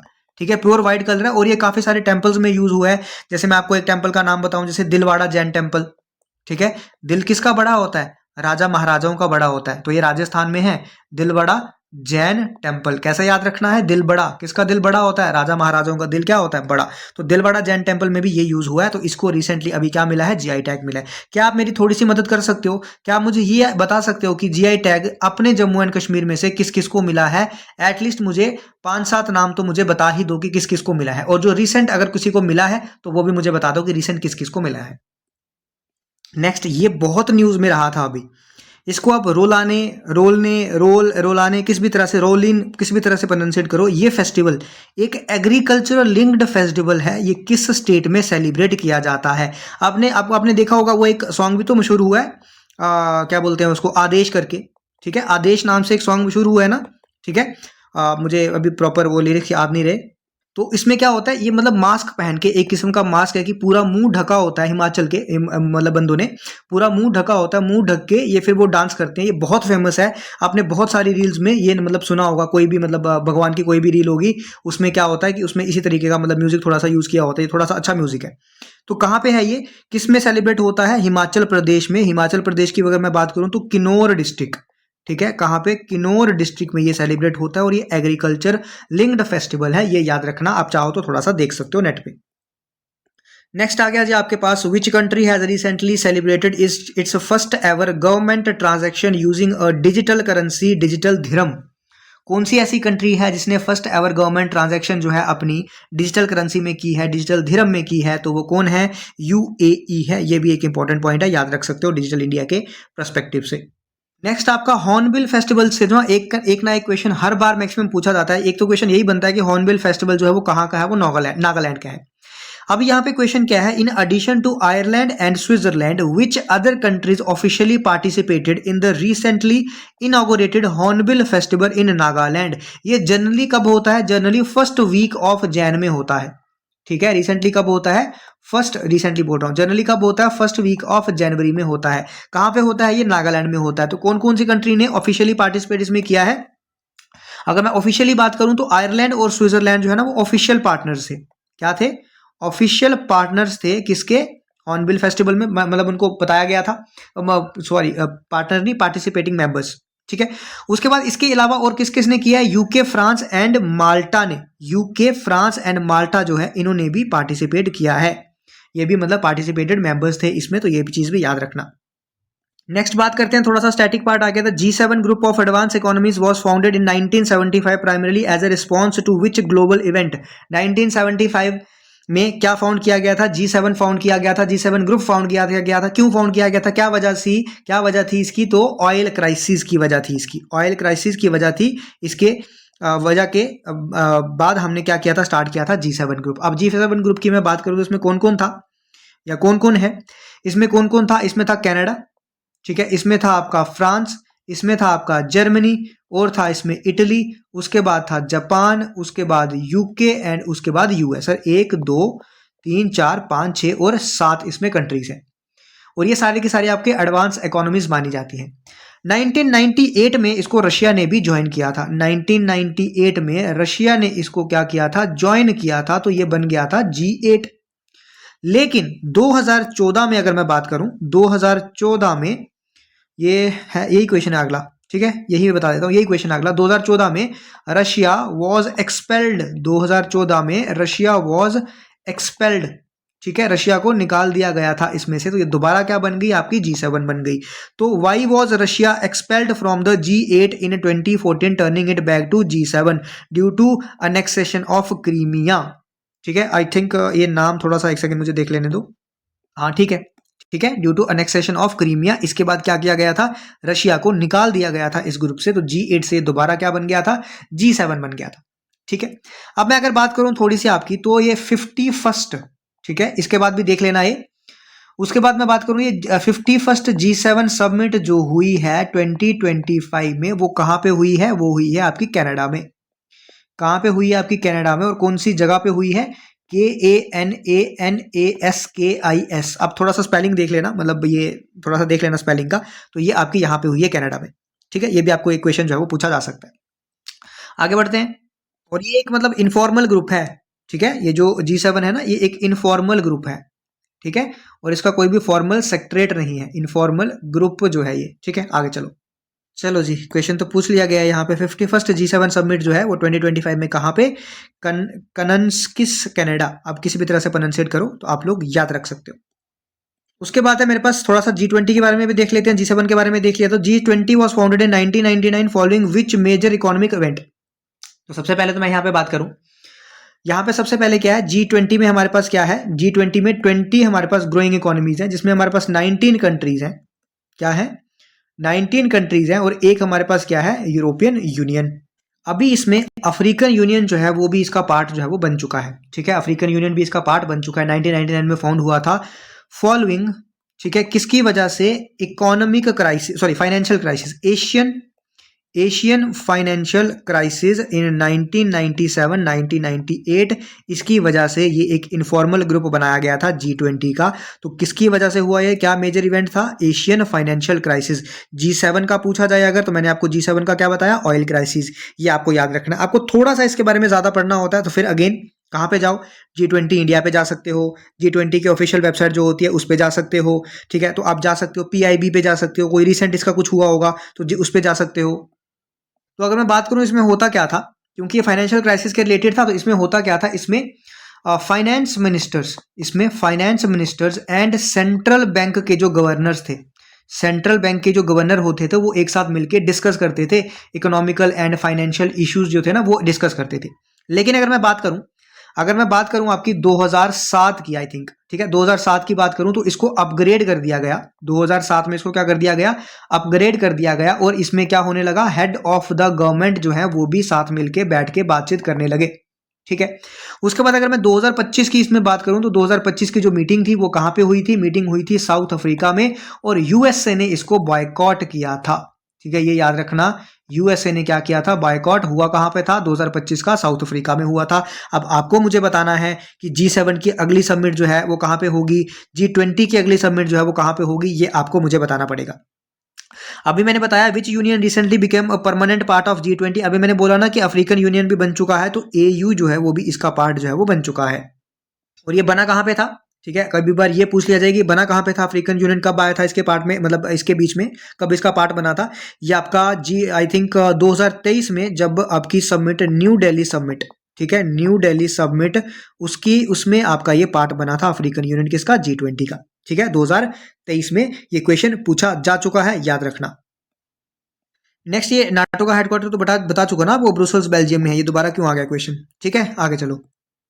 देखो, ये भी मैंने जब नाटो आपको बताया था उसमें मैं बता दिया था कि आर्टिकल 5 क्या बोलता है नाटो का, आर्टिकल 5 बोलता है कि एक अटैक, एक वन नेशन पे, वो सारे नेटो पे क्या होगा, अटैक होगा, और वो एक ही बार अब तक हिस्ट्री में इन्वोक किया गया है, और वो कब किया है, 9/11 अटैक्स में किया गया है, ये मैं आपको पहले ही बता चुका हूं। नेक्स्ट आपके पास एक और इंपॉर्टेंट पॉइंट है कि India was recently re elected, याद रखना ये री इलेक्टेड है, India was recently re elected to the executive committee of which international commission. तो ये है हमारी कोडेक्स एलिमेंटेरियस कमीशन।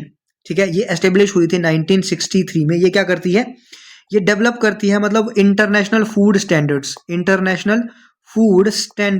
या फिर उसके रिलेटेड कोई गाइडलाइंस होंगी, ठीक है, या फिर किस तरीके से प्रिपेयर करना चाहिए, वो सारा कुछ क्या करता है, ये करता है। इसके बारे में आपको इतनी जानकारी मतलब जाने की जरूरत नहीं है, लेकिन इंडिया जो है इसका क्या कर दिया गया, इसको री इलेक्ट कर दिया गया इसकी एग्जीक्यूटिव कमेटी में। ठीक है, अब इसमें दो पॉइंट क्या, एक और चीज है कि इसमें क्या क्या होता है, इसमें एक चेयरपर्सन होता है।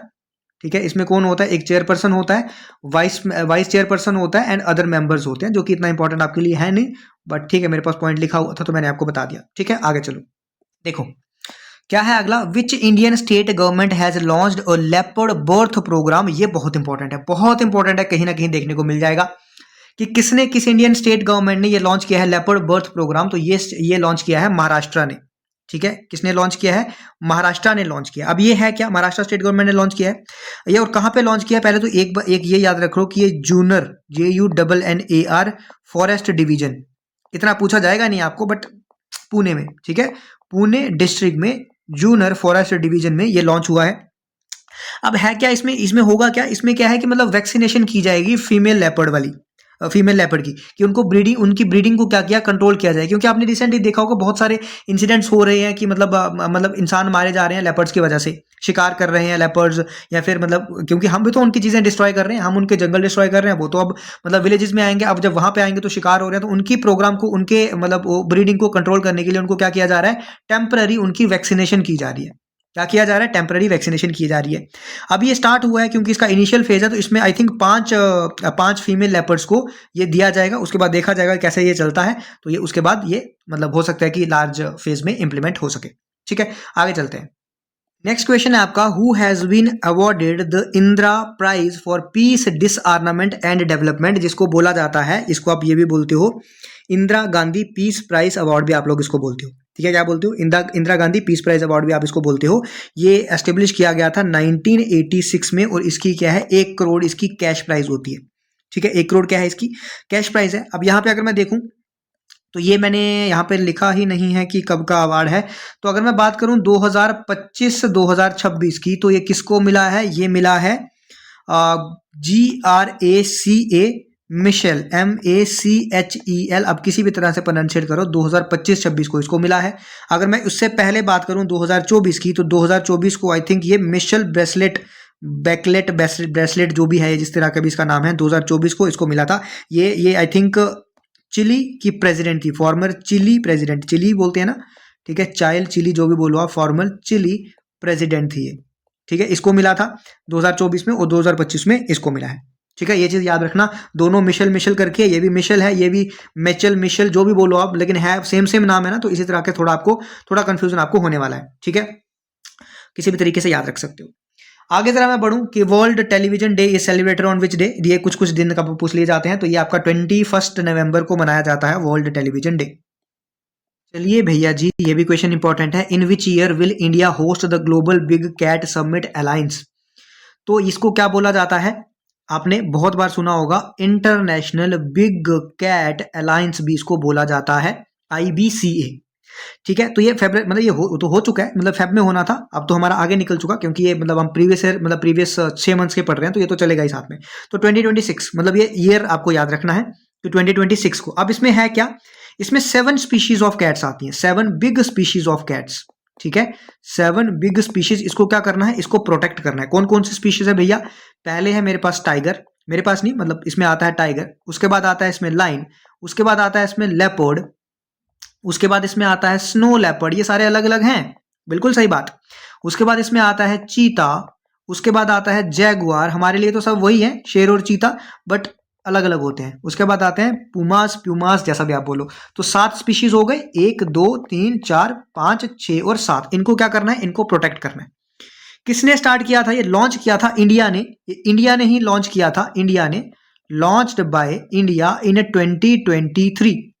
ठीक है, उसके बाद अगर मैं बात करूं तो मतलब स्टार्ट इंडिया ने ही किया था, जिसमें इंडिया ने इनिशियली इसमें 150 करोड़ जो है वो लगाए थे, और इसमें कितनी कंट्रीज हैं, आई थिंक इसमें 95 के अराउंड कंट्रीज हैं, अभी मे भी ज़्यादा हो गई हूँ, एक बार ये चेक कर लेना, बट इतना पूछा नहीं जाएगा आपको कितनी कंट्रीज है, बट ये है कि स्टार्ट किसने किया था, इंडिया ने स्टार्ट किया था। नाम क्या है, international big cat alliance. India कब होस्ट मतलब कब ये करेगा, क्या करेगा, होस्ट कब करेगा, 2026 मतलब कर दिया है इस बार। कौन कौन सी इसमें 7 स्पीशीज ऑफ लाइन है, मतलब ये है big cat species, 7 cat species कौन कौन सी है, टाइगर, लाइन है, लेपर्ड है, स्नो लेपर्ड है, चीता है, जैगुआर है, पुमाज है, ये आपको याद रखना पड़ेगा।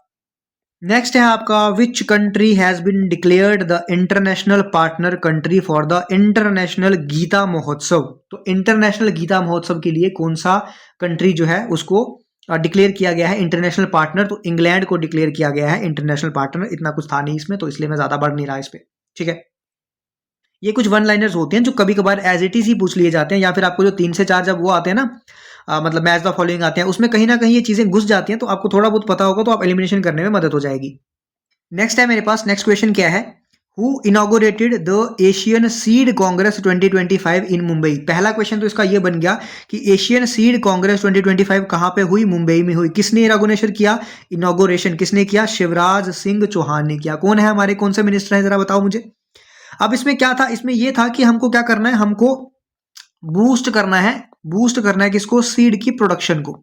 सीड की प्रोडक्शन को बूस्ट करना है हमें, गुड क्वालिटी सीड, मतलब हमको ट्रेड, क्योंकि ये पूरा एशिया इसमें आ रहा है ना, तो हमको ट्रेड और टेक्नोलॉजी और इंडस्ट्री की क्या करनी है, कोलैबोरेशन करनी है सबके साथ, और उससे होगा क्या, उससे सीड की जो प्रोडक्शन है उसको बूस्ट करना है, उसकी क्वालिटी को मतलब हाई क्वालिटी लानी है, ये सब इसमें होगा। ठीक है, तो ये कब, ये भी नवंबर में था, बट ये था क्या, एशियन सीड कांग्रेस 2025 मुंबई में। किसने लॉन्च किया, किसने इनॉग्रेट किया, शिवराज सिंह चौहान। अब ये क्वेश्चन ना आपको स्टैटिक में बहुत बार पूछा जाता है कि जो ब्रिक है was originally coined by which economist, कौन से इकोनॉमिस्ट थे जिसने ये टर्म कॉइन की, तो ये गोल्डमैन सैच करके एक कंपनी थी जिसके चीफ इकोनॉमिस्ट थे जिम ओनील। जिसके चीफ इकोनॉमिस्ट कौन थे, जिम ओनील। इन्होंने ये टर्म दी थी हमको क्या, ब्रिक। तो ये बहुत बार पूछा जाता है, the term brick was coined bye, किसने कॉइन की थी, तो जिम ओनील। अब थोड़ा सा आपको ब्रिक के बारे में बताना पड़ेगा, यहाँ इसके बारे में बताना पड़ेगा। ठीक है, तो सबसे पहले मैं ब्रिक की बात करूँ तो इसमें कौन कौन आता है, इसमें आपका ब्राजील आता है, ठीक है, उसके बाद इसमें कौन था, इसके बाद इसमें रशिया था, उसके बाद इसमें क्या था, इंडिया था, उसके बाद इसमें क्या था, चाइना। जब साउथ अफ्रीका ने ज्वाइन किया इसको, ठीक है, 2010 में इसको साउथ अफ्रीका ने ज्वाइन किया, तो ये क्या बन गया, ये ब्रिक्स बन गया। पहले ये क्या होता था, पहले ये ब्रिक होता था। अब मैंने ये बता दिया आपको कि टर्म किसने कॉइन की है, जिम ओनील, जो कि चीफ इकोनॉमिस्ट थे, गोल्डमैन सैच करके एक कंपनी थी, ठीक है।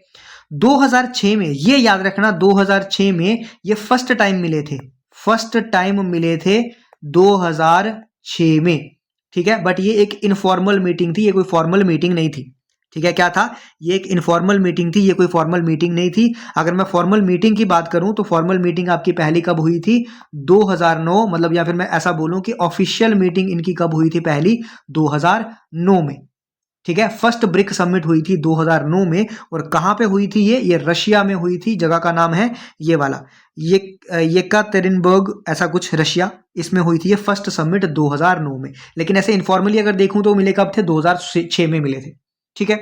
अब इसमें बहुत ज्यादा चीजें, मतलब कुछ इंपॉर्टेंट चीजें हैं, जैसे 2014 में ये यहाँ पे आ गया, यहाँ पे आ चुका है, लिखा है मैंने, क्वेश्चन अलग से बना रखा है, 2014 में, ठीक है। 2014 में एक यहाँ पे डिक्लेरेशन हुई थी, क्या, फोर्टजेला डिक्लेरेशन, FORTA, फोर्टजेला, कुछ इस तरीके से बोल सकते हो, फोर्टलेजा डिक्लेरेशन हुई थी, जिसकी वजह से, और ये कौन सी समिट थी आपकी, सिक्स्थ ब्रिक्स समिट थी, या ब्रिक्स, अब तो ब्रिक्स बोलो, ब्रिक्स समिट जो थी, सिक्स्थ ब्रिक्स समिट थी। इसमें क्या हुआ था, इसी से हमारा निकल के आया था न्यू डेवलपमेंट बैंक, मतलब NDB हमारा निकल के आया था। बहुत बार ये क्वेश्चन पूछा जाता है कि फोर्टालेजा डिक्लेरेशन जो है वो किससे रिलेट करती है, वो किससे रिलेटेड है, वो न्यू डेवलपमेंट बैंक से रिलेटेड है, वो ब्रिक्स से रिलेटेड है, इसको ब्रिक्स बैंक भी बोला जाता है, ठीक है। ये चीज याद रखना है आपको।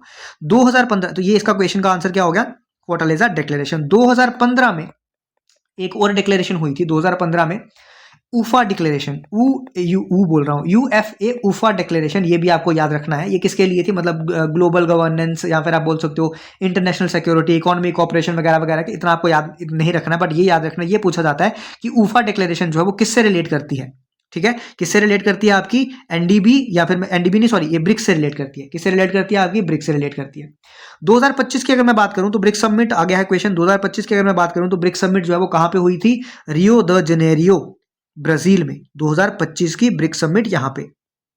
और अगर मैं बात करूं कि 2026 में कौन मतलब कौन होस्ट करेगा, तो 2026 में होस्ट करेगा, कहां पे होगी, इंडिया। 2027 की बात करूं अगर मैं, तो 2027 में कहां पे होगी, चाइना में। तो अब मुझे जरा थोड़ा सा ये बता दो, क्योंकि जब इंडिया में होने लगती है ना सबमिट, या कोई सबमिट इंडिया में होती है, वो यहाँ पे इंपॉर्टेंट बन जाती है। तो ये चीजें आप मुझे इसका थीम बता सकते हो क्या, ठीक है, कि किस पे बेस्ड थी, या फिर क्या, या फिर मुझे 2025 का कुछ इंपॉर्टेंट पॉइंट बता दो। यहाँ पे कुछ ना कुछ ऐसा डिस्कस हुआ होगा, कुछ इंपॉर्टेंट 2-4 पॉइंट होंगे, अगर आप चाहो तो मुझे बता सकते हो, नहीं मुझे बताना है तो एटलीस्ट खुद ही पढ़ लो, ठीक है। आगे चलो, अब ये भी एक बहुत ज्यादा इंपॉर्टेंट है, कोलोनॉक्स, ठीक है। क्या है, Colonox, developed by BARC, is India's first nitric oxide wound dressing designed specially for the treatment, किसके ट्रीटमेंट के लिए, तो इंडिया का पहला, बहुत ज्यादा इंपॉर्टेंट हो जाता है, नाम क्या है, कोलोनेक्स, इंडिया का पहला नाइट्रिक ऑक्साइड वाउंड हीलिंग। ये किसके लिए डिजाइन किया गया है, ये स्पेशली डिजाइन किया गया है डायबिटिक फुट अल्सर। आपको पता है जो डायबिटीज वाले पेशेंट होते हैं उनको मतलब जल्दी से जख्म नहीं आता है, ठीक है, पता होगा आपको। तो डायबिटिक फुट अल्सर्स के लिए उनको नहीं जख्म आता है पाँव में, मतलब बहुत जल्दी, तो उसके लिए डिजाइन किया गया है क्या, इंडिया का पहला नाइट्रिक ऑक्साइड बाउंड ड्रेसिंग। ये क्या काम करेगा, आप ऐसा समझ लो कि ये थोड़ा सा मतलब डायरेक्टली हम लोग इसको वाउंड पे लगा सकते हैं, इसमें हीलिंग थोड़ी सी जल्दी हो जाएगी, पेनलेस होगा, ठीक है, हीलिंग थोड़ी सी फास्ट हो जाएगी, थोड़ा सा पेनलेस होगा। तो ये बनाया है किसने, बार्क ने, इन कोलैबोरेशन विद, इसके साथ कौन था, मतलब कंपनी कौन थी, कंपनी का नाम था Cologenesis, COLOGENESIS, Cologenesis health care private limited, Cologenesis health care private limited, ठीक है, किसके लिए, डायबिटिक फुट अल्सर्स के लिए इसको DFU भी बोला जाता है। तो ये एक इंपॉर्टेंट है, ये आप लोग याद रखना। अब थोड़ा सा क्योंकि बार्क का यहाँ पे मतलब पॉइंट आ गया, तो बार्क के बारे में मुझे आपको थोड़ी चीजें बतानी पड़ेंगी। बार्क क्या है, इंडियाज, ठीक है, इंडियाज प्रीमियर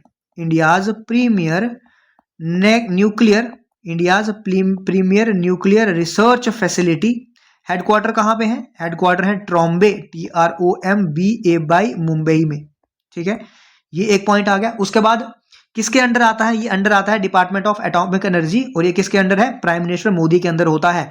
जो डिपार्टमेंट ऑफ एटॉमिक एनर्जी है वो डायरेक्टली किसके अंडर होता है, ये भी एक इंपॉर्टेंट पॉइंट है, डिपार्टमेंट ऑफ एटॉमिक एनर्जी वो डायरेक्टली किसके अंदर होता है, वो डायरेक्टली PMO के अंदर होता है, ठीक है। अब ये इंस्टीट्यूशन जो है वो किसने एस्टेब्लिश किया था, अगर मैं बार्क के बारे में बात करूं तो थोड़ी सी, अगर मैं यहाँ पे अगर स्पेस निकालूं आपके लिए, यहाँ पे थोड़ी सी मैं बार्क के बारे में बात करूं तो किसने एस्टेब्लिश किया था, डॉक्टर होमी जहांगीर बाबा, ठीक है, उन्होंने एस्टेब्लिश किया था इंस्टीट्यूशन। नाम क्या था, AEET, जिसको क्या बोलते थे, एटॉमिक एनर्जी, याद रखना ये पूछा जाएगा कहीं ना कहीं, atomic energy establishment Trombay, TROMBAY इसका नाम था, एटॉमिक एनर्जी एस्टेब्लिशमेंट ट्रॉम्बे। कब एस्टेब्लिश किया था, इन जैन 1954, लेकिन उनकी डेथ के बाद, आफ्टर हिज डेथ इन 1966 में उनकी क्या हो गई, डेथ, और डेथ होने के बाद इसको नाम क्या दे दिया गया, बाबा एटॉमिक रिसर्च सेंटर, मतलब बार्क। तो ये बहुत ज्यादा इंपॉर्टेंट आपके लिए चीजें हैं, ये याद रखना, पूछा जाएगा कहीं ना कहीं। ये जरा इसका यहाँ पे आ भी गया है, तो atomic energy establishment Trombay, AEET, established in 1954, was renamed as BARC in 1966 following the death of which prominent scientist, तो होमी जे बाबा। अब कोई चाहता है अगर मुझे तो 2 से 3 पॉइंट इन सब के बारे में कोई लिख के मुझे बता दे, किसको मिसाइल मैन बोला जाता है, किसने क्या स्टार्ट किया था, स्पेस का किसने प्रोग्राम स्टार्ट किया था, किसने क्या किया था, कोई चाहता तो मुझे बता दे, कोई जबरदस्ती किसी के साथ नहीं है, मुझे एग्जाम नहीं देना, एग्जाम आपको देना, अगर आपकी मर्जी है तो बता सकते हो। 2 बच्चे जो एक्स्ट्रा आएंगे कमेंट सेक्शन में देखने की, भैया देखो तो सही ये कैसा पढ़ाता है, क्या लिखा है उसने, तो वो भी बेचारा देखेगा कि नहीं जी, कुछ ना कुछ इन्फॉर्मेशन तो मुझे वीडियो के अलावा कमेंट में भी मिल रही है। नेक्स्ट आपका ये भी बहुत इंपॉर्टेंट पॉइंट है कि which Indian actor has been appointed as UNICEF India's new celebrity advocate for child rights. तो किस इंडियन एक्टर को या एक्ट्रेस को जो भी है अपॉइंट किया गया है as UNICEF India's new celebrity advocate, ठीक है, फॉर चिल्ड्रन राइट्स। तो कौन है, कीर्ति सुरेश, ये साउथ की मूवीज में काम करते हैं, आप जाके इनको देख सकते हो। अगर मैं यूनिसेफ की थोड़ी सी बात करूं तो पहले मैं ये बात करूंगा कि यूनिसेफ को नोबेल पीस प्राइज अवार्ड मिल चुका है, यूनिसेफ को नोबेल पीस प्राइज अवार्ड जो है वो मिल चुका है, कब, 1965 में, ठीक है, ये बात हो गई। अब यूनिसेफ के बारे में थोड़ी सी और अगर हम बात करें कि सबसे पहले फुल फॉर्म इसकी आपको देखने को मिलेगी, United nation international children emergency fund पहले हुआ करता था, लेकिन अब ये इंटरनेशनल वर्ड जो है ये काट दिया गया है, इमरजेंसी वर्ड जो है वो काट दिया गया है। अब इसमें क्या रह गया है, सिर्फ और सिर्फ यूनाइटेड नेशंस चिल्ड्रंस फंड जो है वो सिर्फ रह गया है, ठीक है, यूनाइटेड नेशन चिल्ड्रन फंड रह चुका है, इमरजेंसी और इंटरनेशनल वर्ड जो है वो इसको इसमें से डिलीट कर दिए गए हैं। 1946 में ये लाया गया था, फाउंड किया गया था 1946, और 1953 में ये जो है वो 2 वर्ड्स डिलीट करके इसका नाम ऐसा रख दिया गया था, ठीक है, इतना समझ आ गया आपको। अब मैं यहाँ पे बात करूं आपको तो इसको 1946 बता दें मैंने एस्टेब्लिश हुआ था, इसका इसका हेडक्वार्टर कहाँ पे है, न्यूयॉर्क में इसका हेडक्वार्टर्स है, ठीक है, न्यूयॉर्क में क्या है इसका हेडक्वार्टर्स। अगर मैं इसके साउथ एशियन हेडक्वार्टर्स की बात करूं तो साउथ एशियन हेडक्वार्टर्स की अगर मैं बात करूं तो कहाँ पे है, काठमांडू नेपाल में है, ठीक है, काठमांडू नेपाल में इसका क्या है, साउथ एशियन हेडक्वार्टर है। ये भी आपको कई बार पूछा जा सकता है। ये किस लिए क्रिएट हुआ था, ये क्रिएट हुआ था कि इमरजेंसी फूड एंड केयर मतलब चिल्ड्रन और मदर को दी जा सके उन कंट्रीज में जो कि इफेक्टेड हुई है वर्ल्ड वार 2 से, ठीक है। आगे समझ आ गया आपको, आगे चलते हैं। 83rd क्वेश्चन बहुत इंपॉर्टेंट है, वेरी इंपॉर्टेंट, मार्क करना। Arvind Yashwant Patel recently won the national Gopal Ratna award for excellence in which field. ये बहुत इंपॉर्टेंट अवार्ड है, national Gopal Ratna award for excellence किस फील्ड में? Best dairy farmer rearing indigenous cattle और बफेलो ब्रीड, इस कैटेगरी में बेस्ट डेयरी फार्मर की कैटेगरी में इसको क्या मिला है? अवार्ड मिला है। ये बहुत इंपॉर्टेंट है। ये बहुत इंपॉर्टेंट क्यों है? कि ये one of the best, one of the highest, ये क्या है? One of the highest award है। किसमें? ये क्या लिख रहा हूं?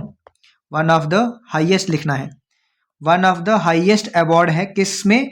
इन डेयरी, ठीक है, one of the highest award in dairy and live stock sector में अगर मैं बात करूं तो ये हाईएस्ट है, तो इसीलिए ये इंपॉर्टेंट बन जाता है। किसी ना किसी एग्जाम में याद रखना, इंपॉर्टेंट 2 स्टार लगा रहा हूं, किसी ना किसी एग्जाम में आपको ये पूछ लिया जाएगा। आगे बढ़ता हूं, आपको नाम पूछा जाएगा अरविंद यशवंत पटेल।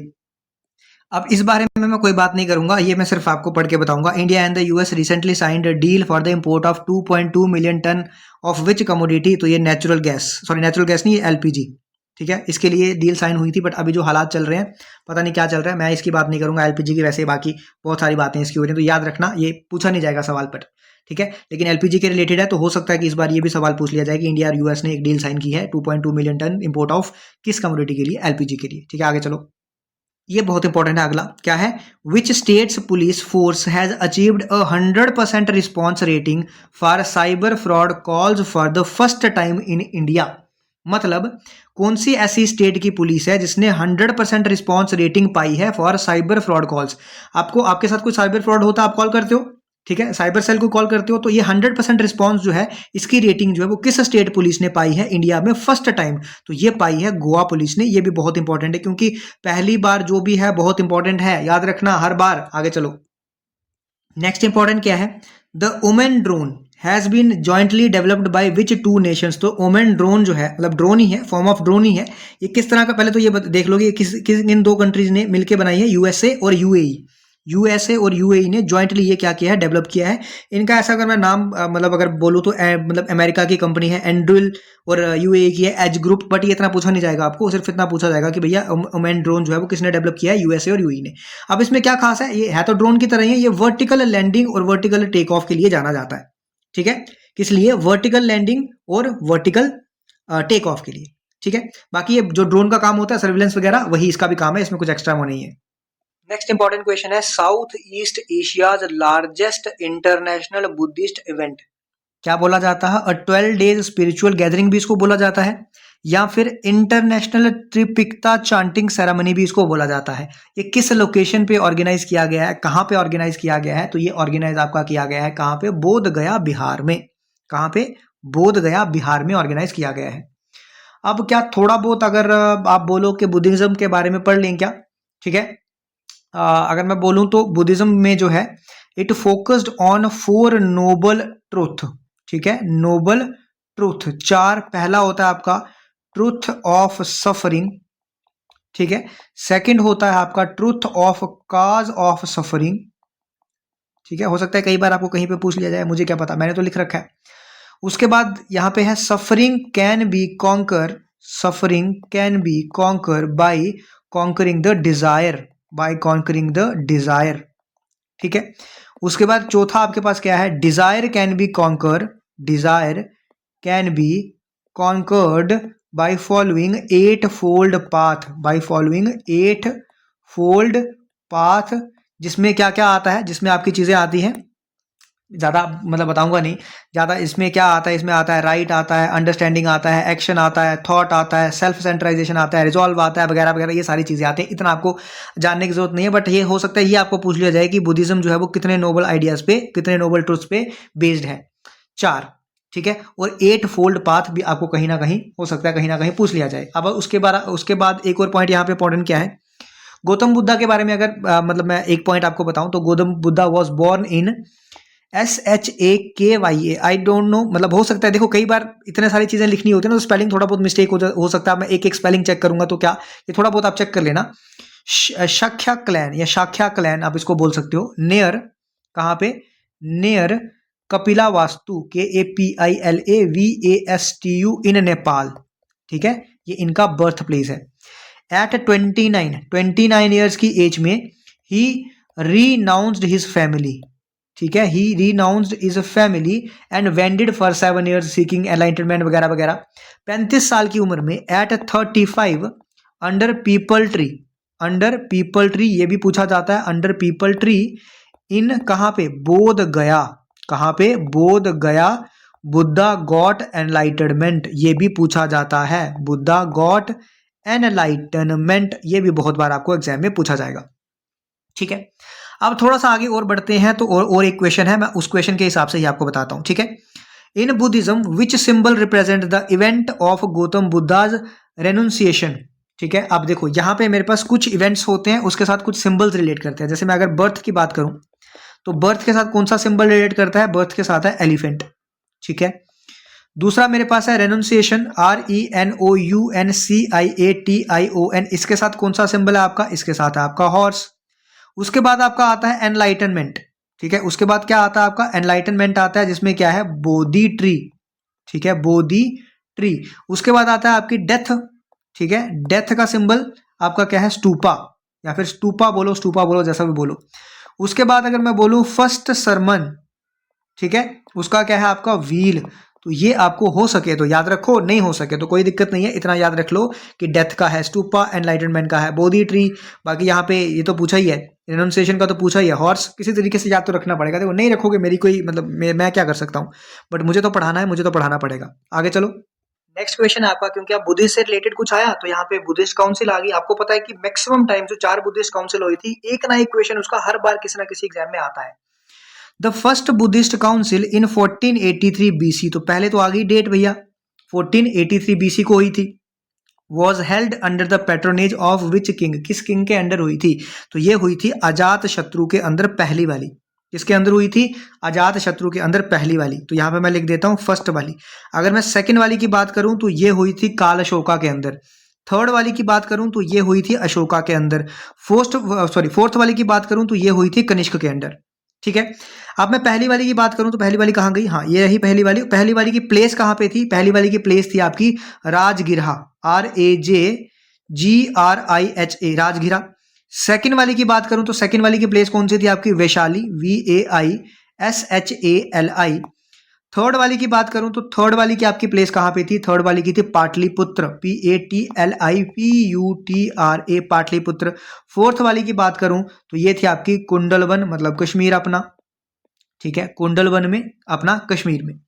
ये आपको चीजें पता चल गई। अब आपको थोड़ी चीजें और इसमें बतानी है, क्या इसमें कई बार आपको ये प्लेस भी पता चल गई, किंग भी पता चल गई, कई बार आपको प्रेसिडेंट भी पूछा जाता है कि किसने प्रिजाइड किया था, किस प्रेसिडेंट के अंडर, प्रेसिडेंट भी पूछा जाता है। तो फर्स्ट की बात करूं अगर मैं, फर्स्ट कहां गई, ये है ना राजगिरा वाली। फर्स्ट का प्रेसिडेंट कौन था, महाकशबा, MAHAKASBA, पहली वाली का प्रेसिडेंट आ गया ये। उसके बाद मैं बात करूं सेकंड वाली, तो सेकंड वाली का प्रेसिडेंट कौन आ गया, सेकंड वाली का प्रेसिडेंट है सबाकामी, SABAKAMI। थर्ड वाली कहां गई, जरा बताओ जरा, थर्ड कहां है, थर्ड कहां है, ये उल्टा बता दिया क्या मैंने, नहीं ठीक तो है, थर्ड वाली ये है। तो थर्ड वाली का प्रेसिडेंट कहां पे, थर्ड वाली का प्रेसिडेंट कौन था, मोगाली, MOGALIPUTA, मोगाली पुट्टा तिस्सा। अब पता नहीं कैसे कैसे नाम है, बट ये याद रखना पड़ेगा। फोर्थ वाली जो थी, इसमें दो चीजें आती है, इसमें एक तो प्रेसिडेंट तो पूछा ही जाता है, वसुमित्रा, ये तो पूछा ही जाता है, लेकिन इसमें वाइस प्रेसिडेंट या वाइस चेयरमैन कुछ ऐसा, मतलब वाइस कुछ मान लो कि ये भी पूछा जाता है कि अश्व, ASAVGHOSA, अश्वघोषा, ये भी पूछा जाता है आपको। ठीक है, ये भी याद रखना, ये पूछा जाता है, ये चीजें आती हैं। बाकी आपकी मर्जी है, कोई जबरदस्ती तो है नहीं आपके साथ। नेक्स्ट आपका था compilation of Abhidhamma Pitaka took place during which Buddhist council, तो ये हुई थी थर्ड बुद्धिस्ट काउंसिल के टाइम। और थर्ड बुद्धिस्ट काउंसिल कहां पे हुई है आपकी, पाटलिपुत्र में। पहली बुद्धिस्ट काउंसिल के टाइम पे क्या हुआ था, कंपाइलेशन किसका, विनया पिताका, VINAYA, विनया पिताका एंड सुत्त पिताका। ठीक है, ये भी आपको याद रखना है, PITAKA, हो सकता है कहीं पे पूछ लिया जाए। सेकंड की बात करूं तो यहां पे डिवीजन हुई थी इनटू 2 सेक्टर, जिसको बोला जाता है महासंज्ञास एंड SATHAVIRAVADINS, ये बहुत बड़ा लंबा सा नाम है। तो इसमें क्या था, 2 सेट में डिवीजन हुई थी, नाम मेरे से भी प्रोनाउंसिएट नहीं हो रहा है। ये एक महासंघिकाज था, ठीक है, मतलब जिसको बोला जाता है great community.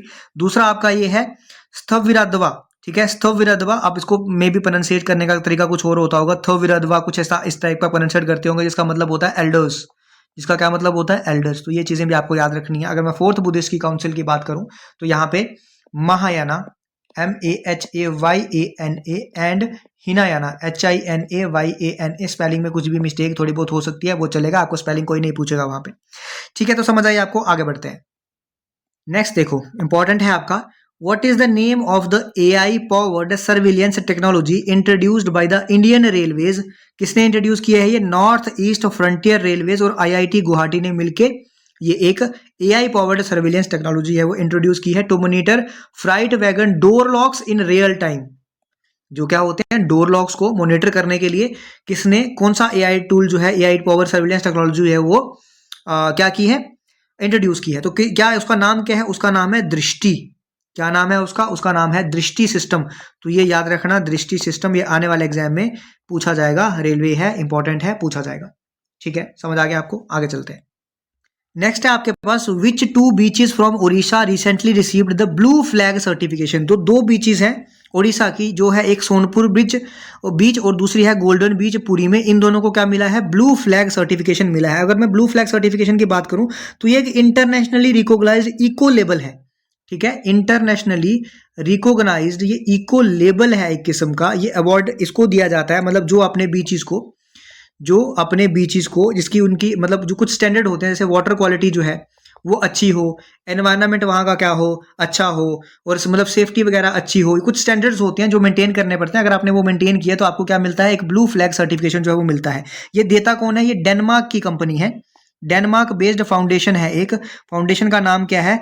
Foundation of environment education, FEE, foundation of environment education, ये देता है। अगर मैं बात करूं सोनपुर बीच की, तो सोनपुर बीच को ये 3rd कंसेक्यूटिव टाइम मिल रहा है। अगर मैं गोल्डन बीच की पूरी की बात करूं तो इसको ये 7th time in a row, 7th time in अ रो, मतलब 7th कंसेक्यूटिव टाइम इसको ये अवार्ड मिल रहा है। ठीक है, समझ आ गया आपको। उसके बाद है मेरे पास emerald diamond which recently secured a GI tag belongs to which district of Madhya Pradesh. आपको तो ये मतलब डिस्ट्रिक्ट वाइज नहीं पूछा जाएगा, बट स्टिल अगर आपको पूछा जाता है तो ये किस डिस्ट्रिक्ट को मिला है? मध्य प्रदेश की पन्ना डिस्ट्रिक्ट को मिला है। किसको मिला है? पन्ना डिस्ट्रिक्ट को। लेकिन आपको ये पूछा जा सकता है कि एमरल्ड डायमंड जो है वो GI टैग मिला है अभी रिसेंटली, वो क्या चीज है और वो कहाँ को मिला है, मतलब कौन सी स्टेट को जो है वो मिला हुआ है। ठीक है, तो वो किसको मिला है? मध्य प्रदेश को मिला हुआ है। अब थोड़ी सी कुछ और इंपॉर्टेंट पॉइंट देख लो। एक इंपॉर्टेंट पॉइंट यहाँ पे दिख लो, वो क्वेश्चन के फॉर्म में मैंने नहीं ऐड किया यहाँ पे, वो देख लो। क्या नाम है? KHALED, खलीद पढ़ो, खालिद पढ़ो, किस भी तरीके से पढ़ो, खालिद अल एनानी, ENANY। ये क्या बना है? इसको इलेक्ट किया गया है as 12th director of UNESCO. ठीक है, 12th डायरेक्टर ऑफ यूनेस्को। और ये कहां से बिलोंग करता है? ये इजिप्ट से बिलोंग करता है। कहां से? इजिप्ट से। आप चाहो तो यूनेस्को के बारे में मैंने आपको पहले सेशन में बता रखा है, ये सारी चीजें मैंने आपको यहाँ पे क्लियर कर दी। ठीक है, ये एक मतलब इंपॉर्टेंट था, बता दिया। एक 16 नवंबर भी याद रखना, कई बार ये क्वेश्चन पूछा जाता है। 16 नवंबर जो है इसको बोला जाता है international day of tolerance. International day of या for, international day for tolerance, of tolerance, for tolerance, देख लेना एक बार, पर टॉलरेंस के लिए इसको बोला जाता है। ठीक है, उसके बाद मैं यहाँ पे एक और बात आपके साथ करना चाहता हूं कि पहले तो ये देख लेते हैं equation. Which company recently commissioned India's largest green hydrogen plant at Vijayanagar Karnataka. सबसे पहला क्वेश्चन, इंडिया का लार्जेस्ट ग्रीन हाइड्रोजन प्लांट कहां पे है? विजयनगर में। विजयनगर कहां पे है? कर्नाटका में, याद रखना। और ये किस कंपनी द्वारा रिसेंटली कमीशन किया गया है? ये किया गया है JSW एनर्जी। कौन? JSW energy. तो ये भी एक इंपॉर्टेंट पॉइंट है, ये भी याद रखना। एक पॉइंट यहां पे जरा सुन लो, एक और पॉइंट है, कौन सा? सुनो, क्या न्यूज है? न्यूज है आपके लिए न्योमा, NYOMA, न्योमा एयरबेस। ठीक है, न्योमा एयरबेस जो है वन ऑफ द हाईएस्ट, क्या बोलूंगा, one of the highest airbase, one of the highest airbase जो है इनॉग्रेट किया गया है। उसको इनॉग्रेट किया गया है कहां पे? लद्दाख में। ठीक है, लद्दाख में, कहां पे? Near LAC। ये बहुत इंपॉर्टेंट पॉइंट है आपके लिए, बहुत इंपॉर्टेंट पॉइंट है। और पहले AP सिंह जो है, AP सिंह जो है वो पहले एयर चीफ मार्शल बन गए हैं। AP सिंह पहले एयर चीफ मार्शल बन गए हैं, जो कि इस पे इन्होंने क्या किया है? इनॉग्रल लैंडिंग जिन्होंने इन्होंने की है इस पे, यहाँ पे इस एयरबेस पे, न्योमा एयरबेस पे। अब इसकी इंपॉर्टेंट पॉइंट क्या है कि आप अगर देखो ध्यान से, तो एक तो LAC के मतलब पास है, दूसरा मैं अगर आपके बात करूं तो पहले 1962 की अगर मैं बात करूं तो स्टार्टिंग में ये मड पेव्ड था, मतलब वो बोलते हैं मड का बना हुआ, ठीक है। उसके बाद अगर मैं बात करूं 2009 में इसको थोड़ा सा एक्टिवेट किया गया, मतलब थोड़ा सा मतलब इसको बनाया गया थोड़ा सा। उसके बाद 2020 की बात करूं मैं तो 2020 में सॉरी 2023 की बात करूं मैं तो अंडर प्रोजेक्ट हिमांक बीआरओ ने इसको डेवलप करना स्टार्ट किया। तो यहाँ पे 2.7 किलोमीटर का जो था वो रनवे बनाया गया 2024 में। अब 2025 में इसको क्या कर दिया गया है, 2025 में इसको ऑपरेशनलाइज कर दिया गया है। क्या कर दिया गया है, ऑपरेशनलाइज इसको कर दिया गया है। तो ये आपका एक थोड़ा सा इंपॉर्टेंट चीज जो है वो बन जाती है, ठीक है। इतना काफी है आपके लिए, आई थिंक इतना काफी है दूसरे सेशन के लिए। कौन सा सेशन हुआ, दूसरा ही हो ना, हाँ। तो काफी है, काफी ज्यादा बड़ा सेशन हो गया। बट ये जितने भी आपके थे थोड़े बहुत अक्टूबर, कुछ नवंबर के होंगे, कुछ अक्टूबर के होंगे, ये आपके इसमें कवर हुए हैं। ऐसे बहुत सारे होते हैं। देखो अगर आप बोलोगे कि सर ये नहीं कराया आपने, वो नहीं कराया, अभी अवार्ड मैंने कुछ नहीं कराए हैं, सॉरी वो अवार्ड नहीं कराया, स्पोर्ट्स कुछ नहीं कराया इसमें, तो वो सारी चीजें आपकी होंगी, ऐसा नहीं है नहीं होंगी, वो सारी चीजें होंगी। बट जो जो इंपॉर्टेंट चीजें हैं, जो आपको मुझे दिखा के जो वन लाइनर आपके लिए इंपॉर्टेंट है, जो आपके लिए कुछ स्टैटिक पोर्शन बताने वाला है, वो सारी चीजें मैंने बताई। अगर आपको चीजें पसंद आती हैं, अगर आपको सेशन पसंद आता है तो हाइप एटलीस्ट जो है वो सेशन को जरूर कर दिया करो और बने रहो ऐसे ही सेशन के साथ। सब्सक्राइब कर दो अगर आप न्यू हो। हम लोग मिलेंगे अपने अगले सेशन में, तब तक के लिए good night, tata, bye bye, जय हिंद।